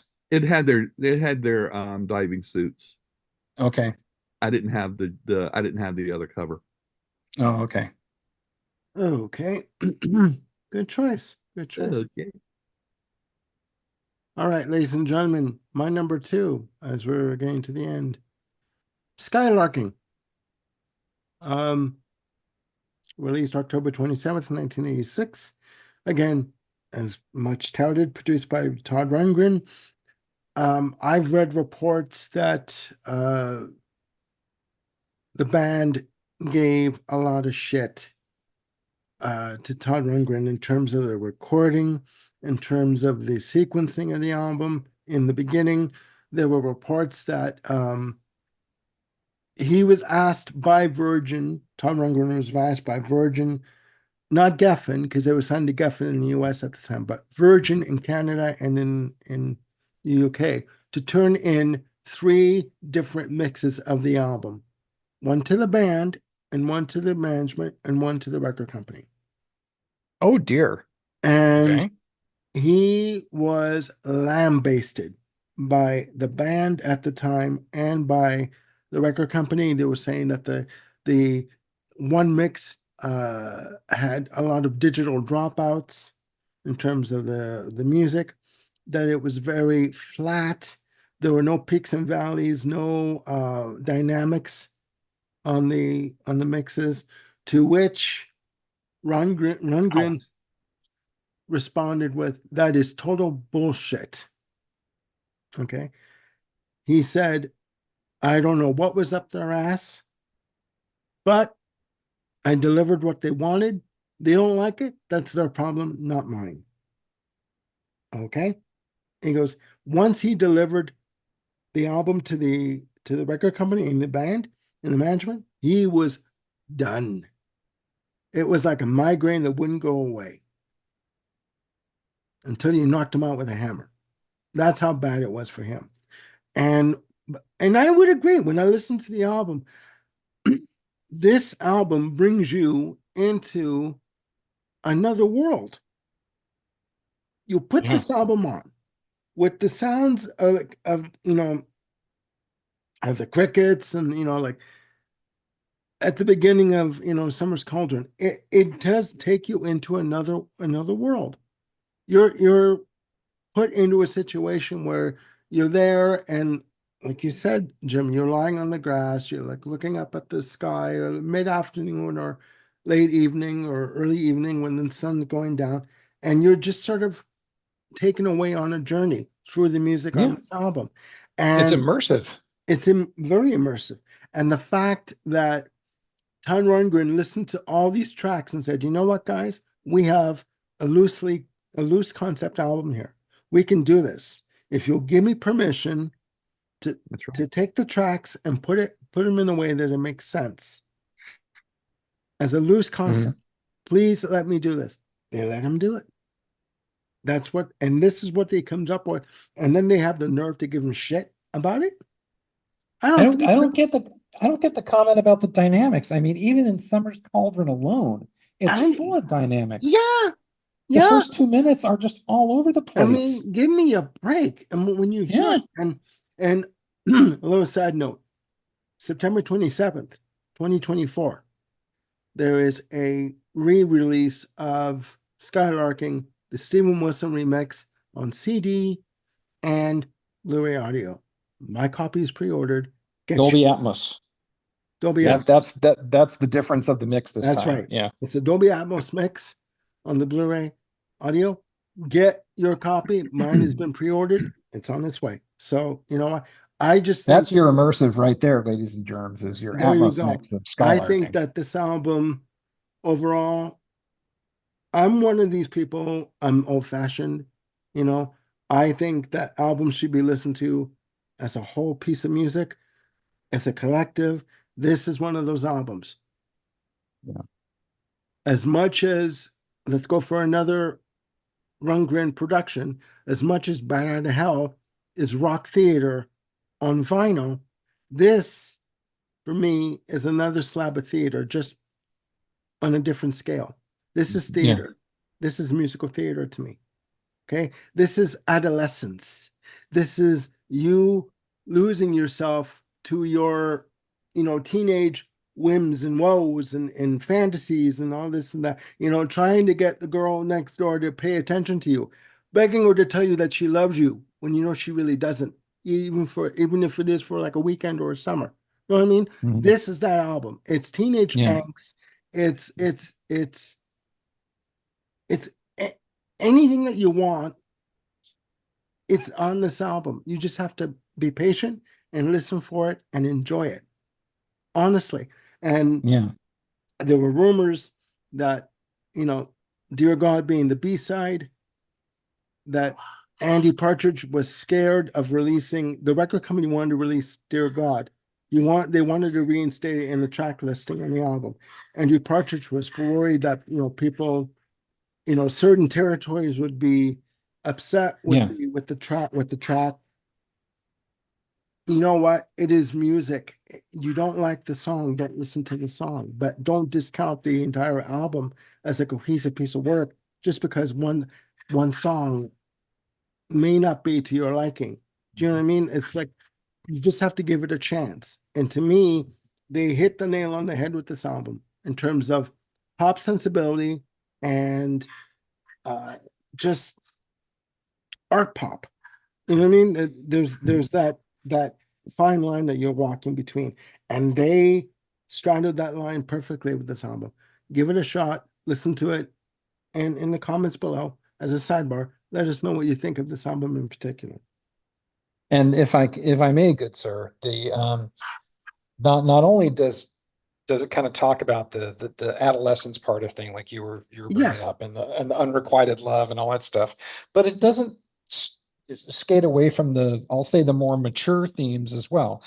Obviously, dying and sacrificial bonfire, that's Yes. about as end of life as you can get. But Yes. even something like Earn Enough for Us it's a great freaking Andy Partridge pop song. Hmm. But the message of it is like, if you've ever been a husband and you're trying to, put money on the table for the family and, keep the wife happy and the kids happy and all that stuff, this song has a really deep resonance of just the Yes. um, push and pull of trying to provide, Yeah. and how that's sort of tied up with your self-worth, how your spouse sees you and feels about you. I mean, Yeah.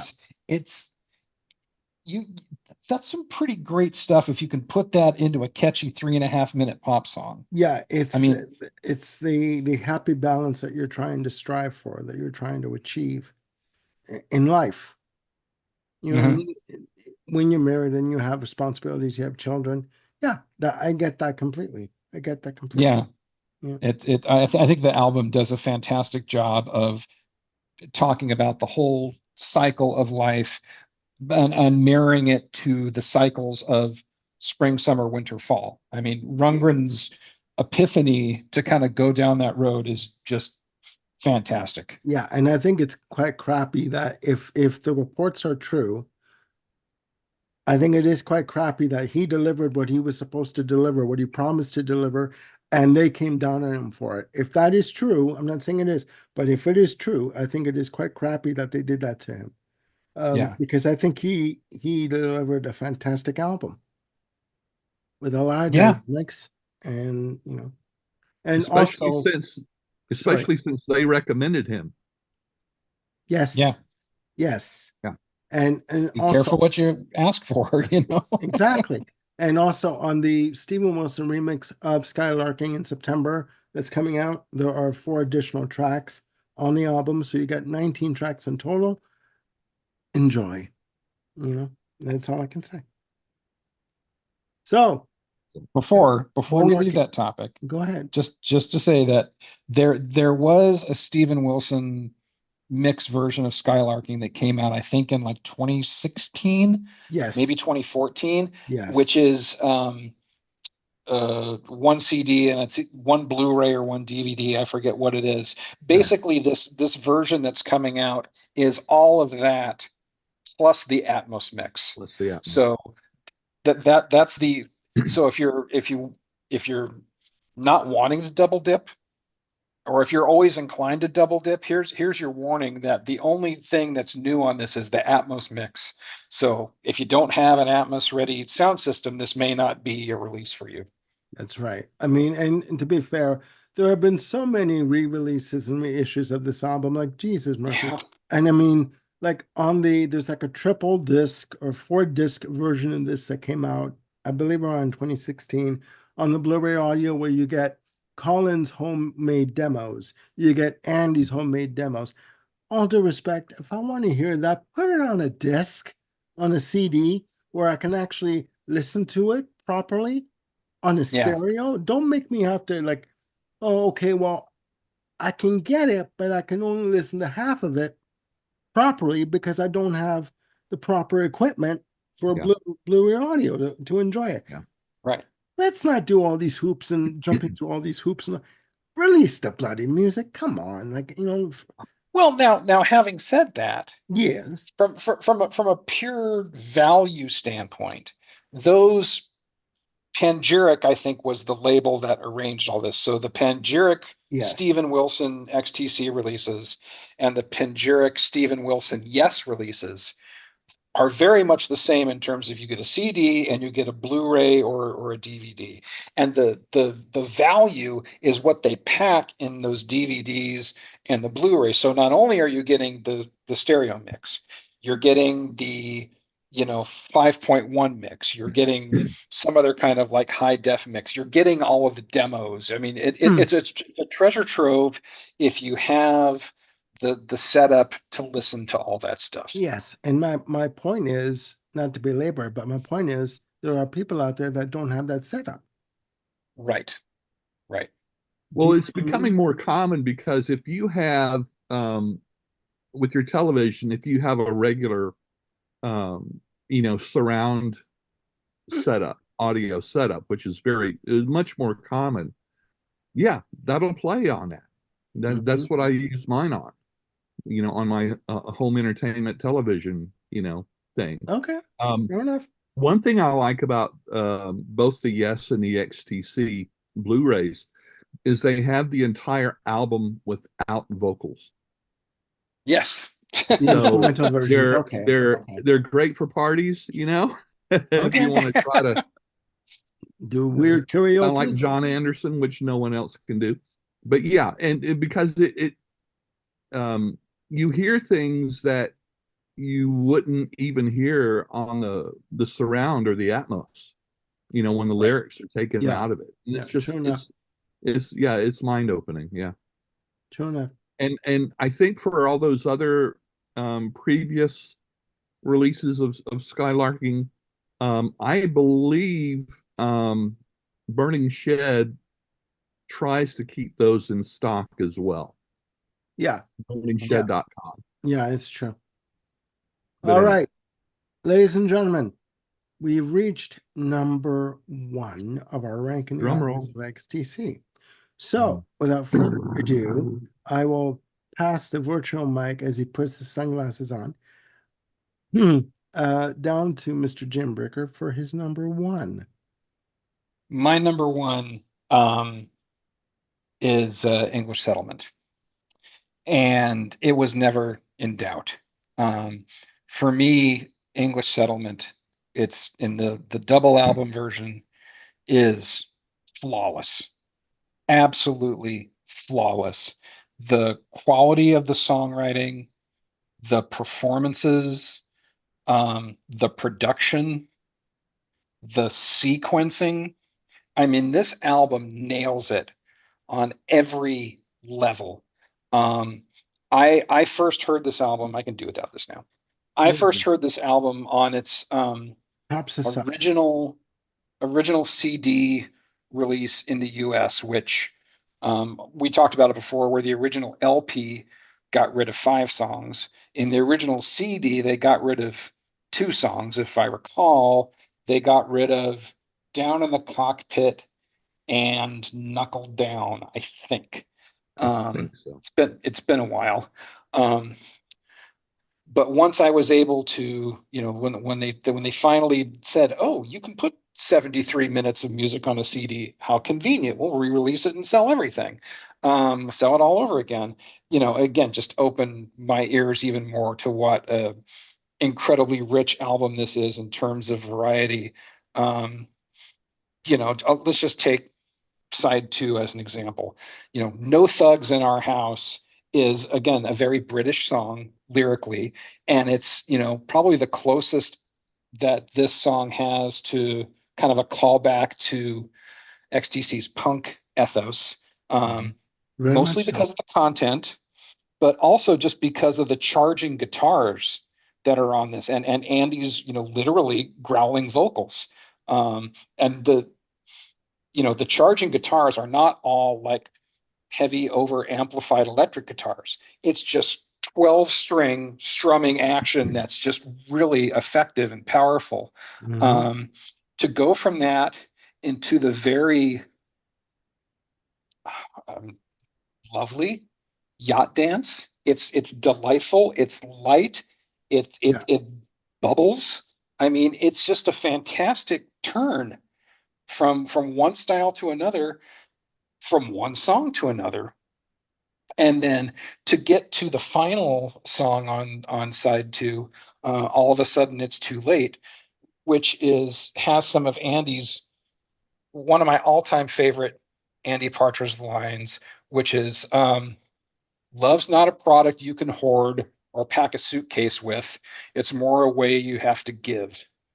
And I just love the sentiment behind that. I love the creativity in kind of taking the concept of love and, you know, talking about it in ways that we're familiar with and also unfamiliar with. And again, just the way that the song is handled stylistically. We talked before about how English Settlement has this combination of it's very British, but it has these very bright acoustic guitars, but yet this very heavy African kind of percussive influence on it.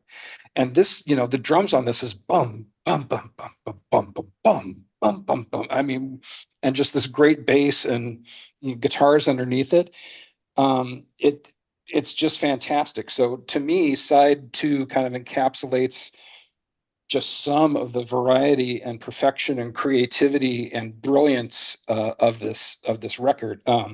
Senses Working Overtime is from side 1 is probably one of the greatest pop songs ever written, and that was just because Andy said, well, they tell me we need a pop song, so I'm going to sit down and write me a pop song.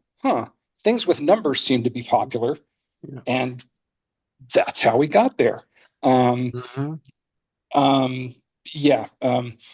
know that someone else, I want to leave some space for someone else to talk about English Settlement, because I think Ken, wherever he is relative to me, might be wanting to talk about that next. But yeah, my number 1, it was never even a question. English Settlement.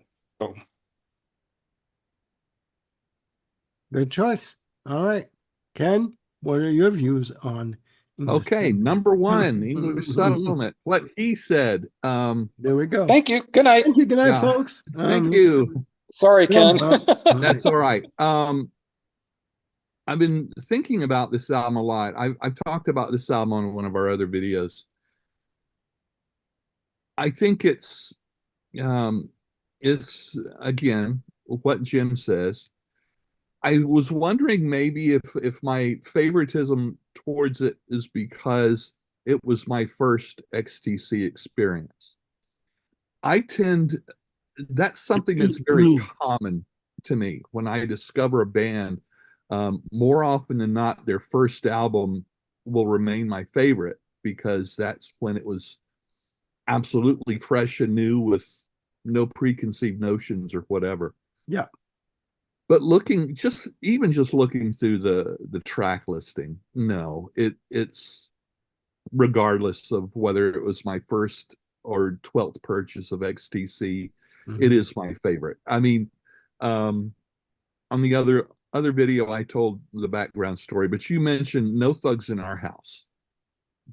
Add to that, you mentioned it being more the post-punk. What about Melt the Guns? With that guitar line, it's just, there again, it's Armando shaking his ass again. So, and it's that heavy ska rhythm that the drums put in there, and that's right. The bass. That's right. Oh man. And also Nearly Africa. Okay. This was Terry Chambers' last album. Yeah. Full album. And man, his drumming on this album is just unbelievable. Terry Chambers is a monster on the drums. Like absolutely. Bombastic beyond belief. Yeah. And like I say, those songs in particular, really show that. And then you talk about another quintessentially British song, Leisure. Or Leisure, as they say. As Andy would say, yes. It's so British. Same thing, Knuckle Down. And then you've got songs like Fly on the Wall, which through the production, it's even the lead vocal sounds like a fly, so to speak. If a fly could speak, English. But Runaways, if I remember correctly, just before they went into the studio for this, both Andy and Dave Gregory, they went and bought themselves some acoustic guitars. That's one of the reasons that there is so much acoustics on this. But the way that the album opens This is another killer three, and actually I'd say, like you said, that whole first side, 4 or 5. Because I include No Thugs in that too. The way it starts with the way Runaways just slowly, the volume comes up out of nothing, but it's not just a 3 second, increase. It's very slow in the way that it comes in, and it's Yep. very modal. It's very modal, and aside from even understanding the lyrics, holy cow, it's just absolutely amazing. And then as it fades out at the end, before it goes to silence, well, it doesn't go to silence. It goes right into that guitar riff of Ball and Chain, and Yep. which could not be any different orally than you could get between Runaways and Ball and Chain. So it's just the sequencing on this album is right on up there, with I think for me it ties for best sequence of songs on their albums. And I at the time during the 80s, I was also buying whatever they used to release CD singles, the little, 3 Way inch back in the day. yeah. Yep. Which would include, whatever single song, but it would also include like maybe 4 or 5 non-album tracks. Yeah. Yep. Little B-sides. Yeah. Yeah. And so if you ever find those, eventually all of those songs, the B-sides have been released in various collections or some whatever. form or another. Yeah. But oh my gosh, they did a lot of experimentation with African influenced rhythms and drums and percussion. And that's just absolutely fascinating. It's not commercial, it's not whatever, but oh my gosh, it's good for some deep dives. It's absolutely good for deep dives. I also want to point out overall that Dave Gregory was not just an excellent lead guitar player. He also did a lot of the arrangements. That's right. And the instrumental arrangements and stuff for these songs right on up till the end. That's what I'm saying. That's why I think at the end, when they were using so much strings and not so much full band, it's like, well, I'm not doing any arranging, I'm not doing any playing. And also to remind people to check out Dave Gregory. I think he's done a lot of playing on a lot of other artist albums too. And he did Big a Train, wonderful right? stint with Big Train. Yeah. Did a great stint with Big Train. There are quite a few YouTube videos with interviews with him, whether it's showing off, his guitars or whatever. He just really seems like a really, really nice guy, a down-to-earth guy. Here again, throughout the whole catalog, I just love, as much as I love Andy Partridge, Colin Moulding it just kind of holds a special little place in my heart. And considering as cantankerous as Andy Partridge was, Colin Moulding stuck around till the very end. I think says an awful lot of good about Moulding. Yeah, it does. Not just putting up with Partridge, but actually peacefully and creatively coexisting with them. Yep. That's my digression. But yeah, English Settlement. I'm the third person to talk about it now. Throughout, everything's been said about it already, and I echo all of that. Yeah. To me, it remains my number one. But there again, that doesn't mean everything under our top 5 is bad. They're all wonderful. I recommend it. Yeah.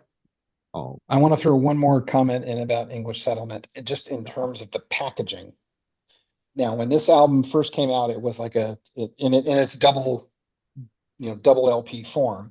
I believe that the two LPs slid into a single, a single jacket, and each LP had its sleeve.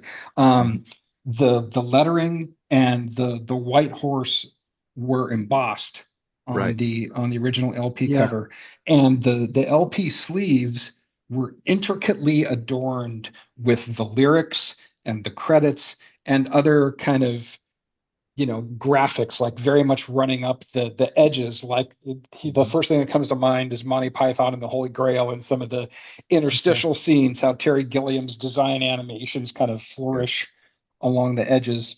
And it's a shame that there's been no CD release that's like successfully reproduced those. So if you're one of those guys or gals who really, really likes the intricacy of album art, XTC's English Settlement in its original form is definitely be one to hunt down. Mm-hmm. Mm-hmm. Yep. Yeah, it's a good choice. Very good. All right, ladies and gentlemen, my number one for ranking the albums of XTC. Big moment. Timpani, please. None Such. Released April 27th, 1992. Produced by Gus Dudgeon.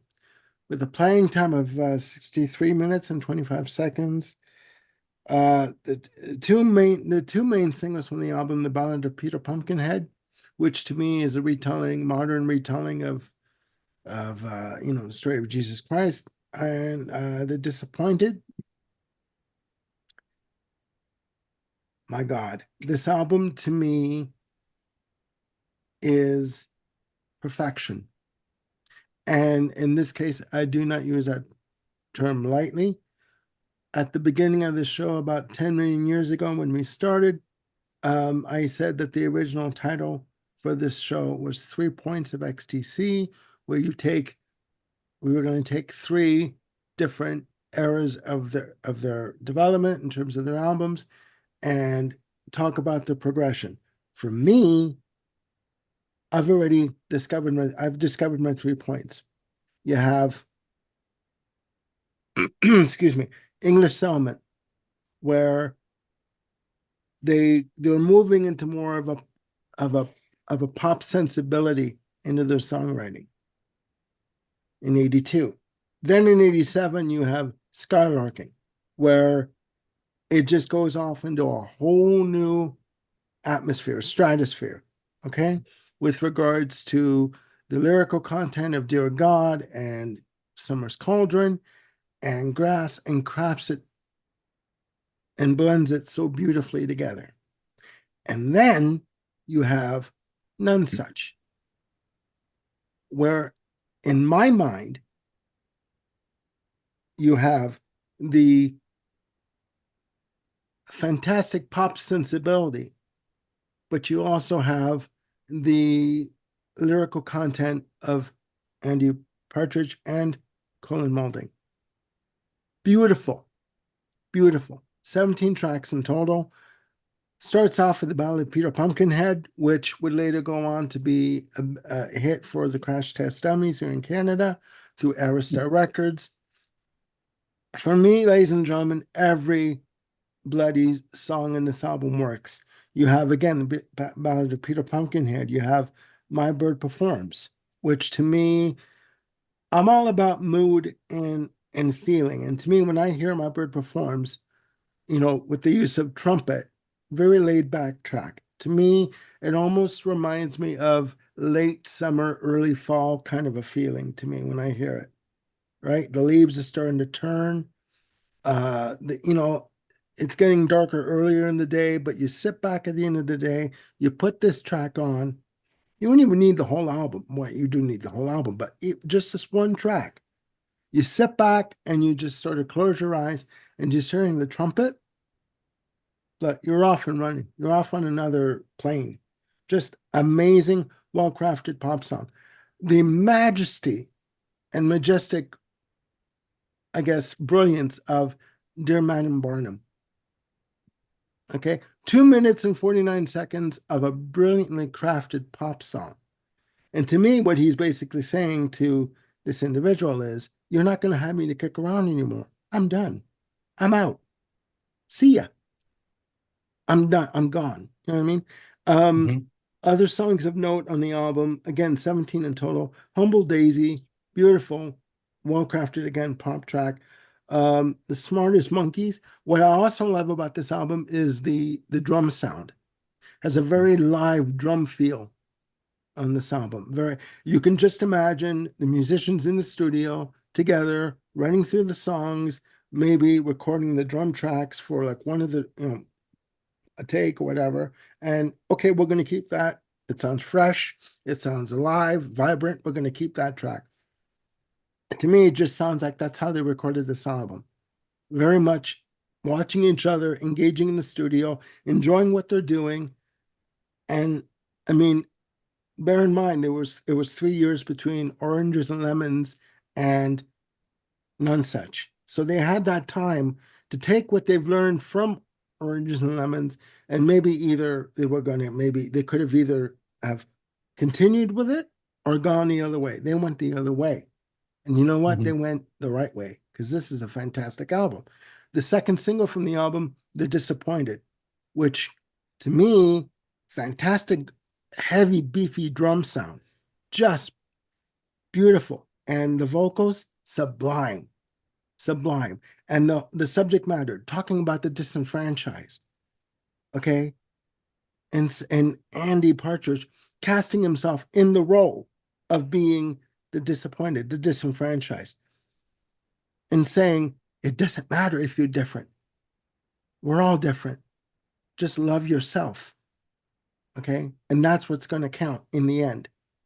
Right. That's what I'm taking from it.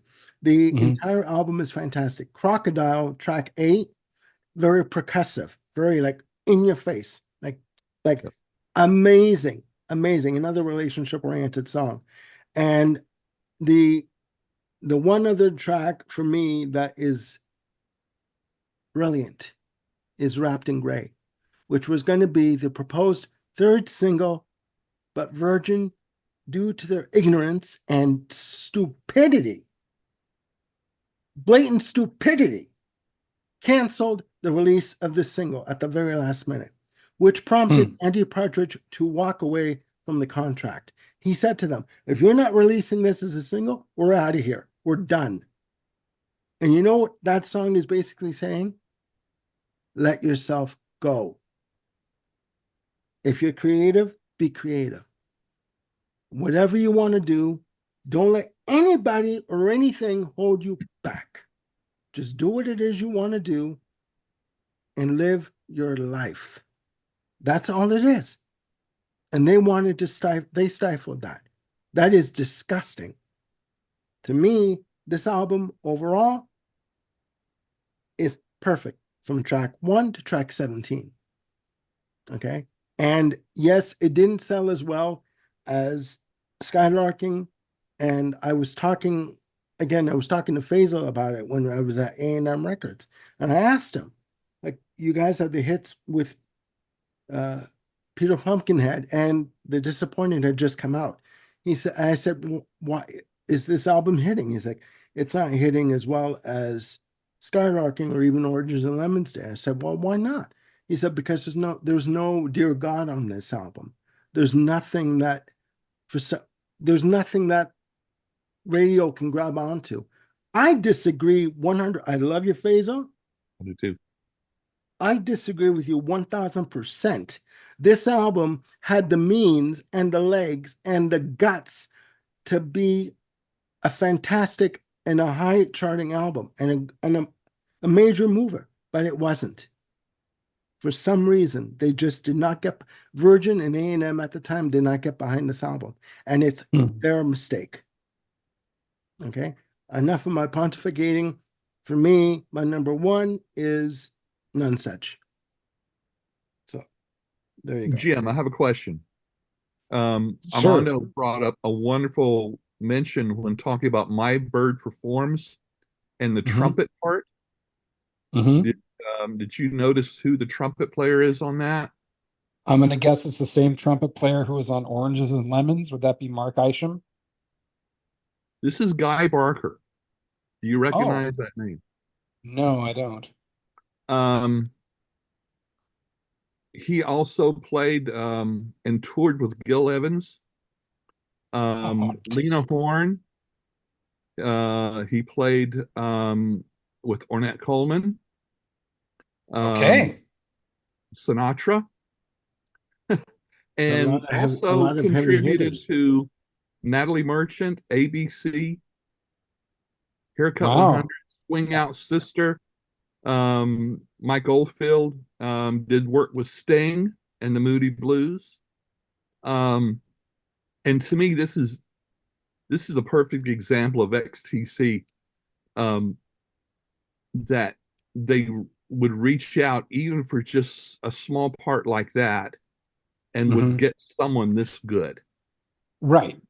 And Another thing, this is also one of those albums where um, through the construction of the instruments and everything, they double down on what the hook is of the song, particularly on Dear Madam Barnum. yes, Hmm. It's a circus themed, as far as referencing, and you can hear the circus going on in that song. yes, you Hmm. can. You're put right in under the big top, Yeah, basically, yeah. in that This track.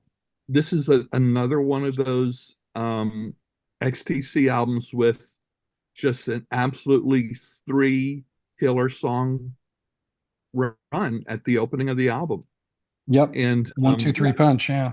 yeah, and actually the story behind Peter Pumpkinhead, I don't think was originally meant to be um, an analogy for Christ. I think the story goes that uh, he got the idea for the song from a jack-o'-lantern in which Yeah, he had that's right. taken That's right. He and did. put it Yeah. on the spikes of a fence post. Yeah. Hmm. And uh, and somewhere along the line he was thinking, about someone that what society would do to someone who was um, right thinking as far as being, generous and helping people and doing all of that above self-interest and Yeah. politics and stuff like that. Yeah. But the analogy with to Jesus Christ, it can't be ignored. But I mean, Right. yeah. To me, that it was loosely connected to that. I mean, Sure, that's what I picked up from it. And but what I was I going agree. to say too about this album is the live instrumentation on this album is abundant. I Yes. mean, when you hear War Dance and you hear the flugelhorn being played, it's like it's amazing. It's amazing. This album it's a shame on two fronts that again, Virgin, shame on you that you didn't push this album as much as you did, as you could have. And two, Yeah. that the band didn't tour this album because this album could have been reproduced live with no problem. Yeah. No Right. problem. If you had the right instrumentation, but Andy was just too freaked out to be in front of an audience. Exactly. Exactly. And well, one of the stories was they were doing this was way back in the like 79. They were doing a sound check and Chambers hit the snare and the bass drum so hard that he basically got was like shocked to the point where he got like he couldn't hear anything. Like he got Who, jarred. Andy? So, yeah, Andy. Like he Okay. was right by the bass drum, like on the riser. He was sitting on the riser in front of the bass drum. And I guess they asked Terry for like a snare hit so that they could get a level, right? And all of a sudden he got Andy got jarred so badly that his ear, like I think he got tititis Damages, Yeah. yeah, tititus in his ear, and he Tinnitus, was I think. tinnitus. Sorry, and that's one of the stories. That's what he said. That's in the documentary. yeah. This is Pop, but Yeah. yeah, I mean, this album could have been a lot bigger than what it was, and it's a shame because I mean I'm going off on a tangent. I'm sorry, but this album to me is a musical masterpiece, and it needs to be given more attention than what it's been given, I think. So I've got a couple of tangential comments in there, and I'll throw the first two, just from the story that you just related. Okay. The This Is Pop documentary, Andy talks a lot about when he was touring. There was an incident, I think, in LA when the very beginnings of the English settlement tour, where he was with his wife at the time, and he had like a whole bunch of Valium in his room, and he would That's take it right. all the time to try to calm down. And the wife said, "Oh, you don't need these anymore. This is not good for you and whatnot." And she flushed all the Valium down the toilet, and he came in.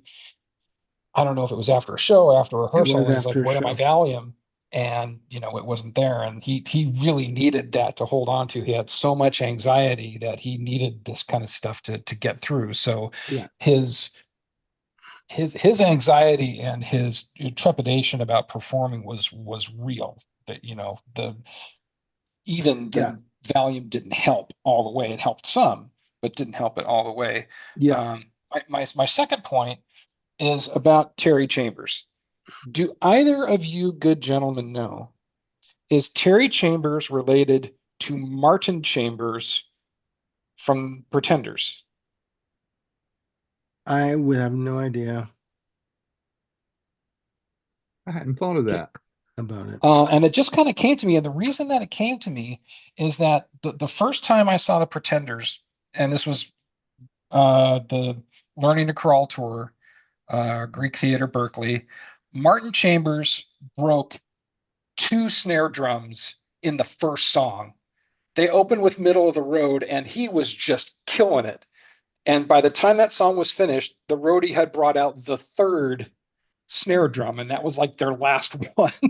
Okay. So just talking about the power of Terry Chambers Yeah. reminded me of this other Chambers and his. Well, I mean, the only reason why I remember, I mean, obviously Terry Chambers being a great drummer, I remember the video for, again, since it's working overtime, and I could see his muscles, like he was flexing. He was hitting the snare. He was drumming so hard that his muscles were like bulging out of his, like under his sleeve, and he was just like, woof, woof. Like I'm like, what the, like crazy. Yeah, So yeah, no, but I mean, yeah, he has a massive drum sound. I yeah, mean, and it's organic, it's live. You can tell that it's done live in the studio. That it could be done live in the studio, let's say, right? right, And, right. um, and that's So the, I had a, go ahead. I'm sorry, I was going to say I had a third point I wanted to bring up, but I wanted to see if Ken was able to find the family tree of Chambers in there somewhere. I didn't see anything Okay, connecting them, Mhm. okay. but So yeah, a good question though. sorry. Oh, well, thank you. Okay. The connection just rang true. The only other thing that I wanted to bring up was kind of going back to Peter Pumpkinhead, Mhm. and I was seeing the same kinds of notes that you were, Ken, on that great big, encyclopedia in the sky, um, where yes, Partridge was definitely inspired by this, jack-o'-lantern that he had outside of his house for Halloween, and how it was just it was on a stake and it would decompose. Yeah. And yeah, the quote here is that what would happen if there was someone on Earth who was kind of perfect? They'd make so many enemies. And definitely the allusions to Christ are not small in the No, song. I mean, there's Yeah. in the uncensored video, there's the words three nails are flashed up, and there's a crown of thorns that's showed. Yeah. The lyrics, Peter Pumpkinhead was too good, had him nailed to a chunk of wood. And I just find it real interesting. Again, there's another line in the song that's like, Peter Pumpkin told the truth, and that's what everyone was sort of PO'd about. And I just think it's so fascinating to kind of contrast the underpinnings and the meaning of that song to Yeah. Dear God, where he's just basically saying, I don't believe in this. I don't believe in you. I don't believe in heaven and hell, saints or sinners, devils as well. I don't believe in you, God. It seems I that, I our man, Mr. you can't Partridge, be was on ignored. some kind of journey. I It I can't be think ignored. I think it's think the Swindon. I think the argument could be made that obviously with Dear God, the subject matter is a direct, message to God. I think that with Peter Pumpkinhead, yes, there's a story of the jack-o'-lantern and that inspired, but I think the argument could also be made that it's more veiled. The story of Christ, the modern retelling of Christ, etc., is more veiled in Peter Pumpkinhead than do you know what I mean? Like it's Oh not yeah. a direct correlation kind of thing, direct connection. But I mean, you know what? It had been 3 years since their last release, and to me, they came out of the gate swinging with Peter Pumpkinhead. And Oh yeah. I just think that Virgin and A&M at the time, now Universal, I think that A&M and Virgin missed an opportunity to market a very good album and to give it the push that it needs, that Yeah. it needed. So, because I mean, even the disappointed, like Jesus Christ, I mean, anyone out there that felt like they were like on the fringes of society and weren't accepted or just felt like disenchanted with their life and the people around them and wanted a way in. This song was for them. You know what I mean? Mhm. And what you know what I mean? It was just it is a beautifully crafted pop song with Yeah. a heavy undercurrent, but delivered in such a palatable way that it's accepted. Like people can listen to it and glean from it what they want, but there's no doubt or no denying that that song does have that is of that subject matter, you know. I agree. Um, Yeah. but Yeah, it's veiled, but I think it's very subconscious. yeah, Mhm. I don't think I don't think he was conscious of exactly what he was expressing there. I mean, I think it's definitely there, but I think it was a very unconscious thing. yeah, Yeah. Um, yeah, and I get but it. and I understand his frustration about them not releasing Wrapped in Gray. Mhm.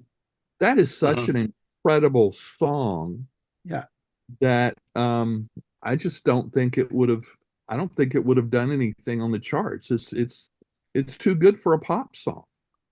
That's just the way I feel. There's some stuff that and that's just it. I think a lot of Partridge's and Molding songs are even though um there's a good number of them, wrapped in good commercial pop packages. Even then, when you dig into the lyrics yeah. and the construction, they are incredibly, I don't want to say deep, but they're not just something that's just, tossed out there. There are many levels to their lyrics and many levels to their arrangements and their delivery in terms of delivering well-crafted pop songs. Yeah. You know what I Yeah. mean? So Cool. That's just a quick comment here, just looking it up. Partridge describes, Wrapped in Gray as where he had exercised a lot of those Lennon, McCartney, Bacharach, and David, Brian Wilson type of yeah, ghosts out of my system. yeah, So, it's very much a song that's in that vein. because yeah, it is very much so. Because you're right, Ken. Wrapped in Gray would not be classified as your typical quote unquote pop song. You know what I mean? Uh, to me, when I listen to the verses, I count 3 4 times. Mhm. And then it goes into a different change, tempo wise in the choruses, and then Yeah. goes back into the Yeah. 3 4 time on the verses. That's what I'm like. My non-musical ear is listening to. That's what I'm Well, hearing. that's accurate. Yeah. Um, well, thank you. Uh, all right, ladies and gentlemen, there you have it. Our extended edition, Extended. extended edition of XTE. ranking the albums of XTC. Ladies and Yes. gentlemen, doing an edited version of these episodes with these two gentlemen, I've come to realize, and I mean this without kidding, you know, like put in a, it's not possible because we tend to go off on tangents that, you know, I've grown a little bit of hair as we've been talking, like doing this episode. And it's fine. It's fine. So, ladies and gentlemen, please, down in the comments below, please put your ranking of your favorite albums of XTC. Again, no right or wrong answers, just opinion. And that's why we're here, to offer opinion and to give you a different or a fresh take on maybe an artist that maybe you knew or maybe didn't know that much about. That's why we're here. We're not experts. We're just giving you our opinion. I want to thank Ken and Jim for joining me on this episode. Ladies and gentlemen, again, this is all in good fun. And we will see you soon with another video. Bye for now.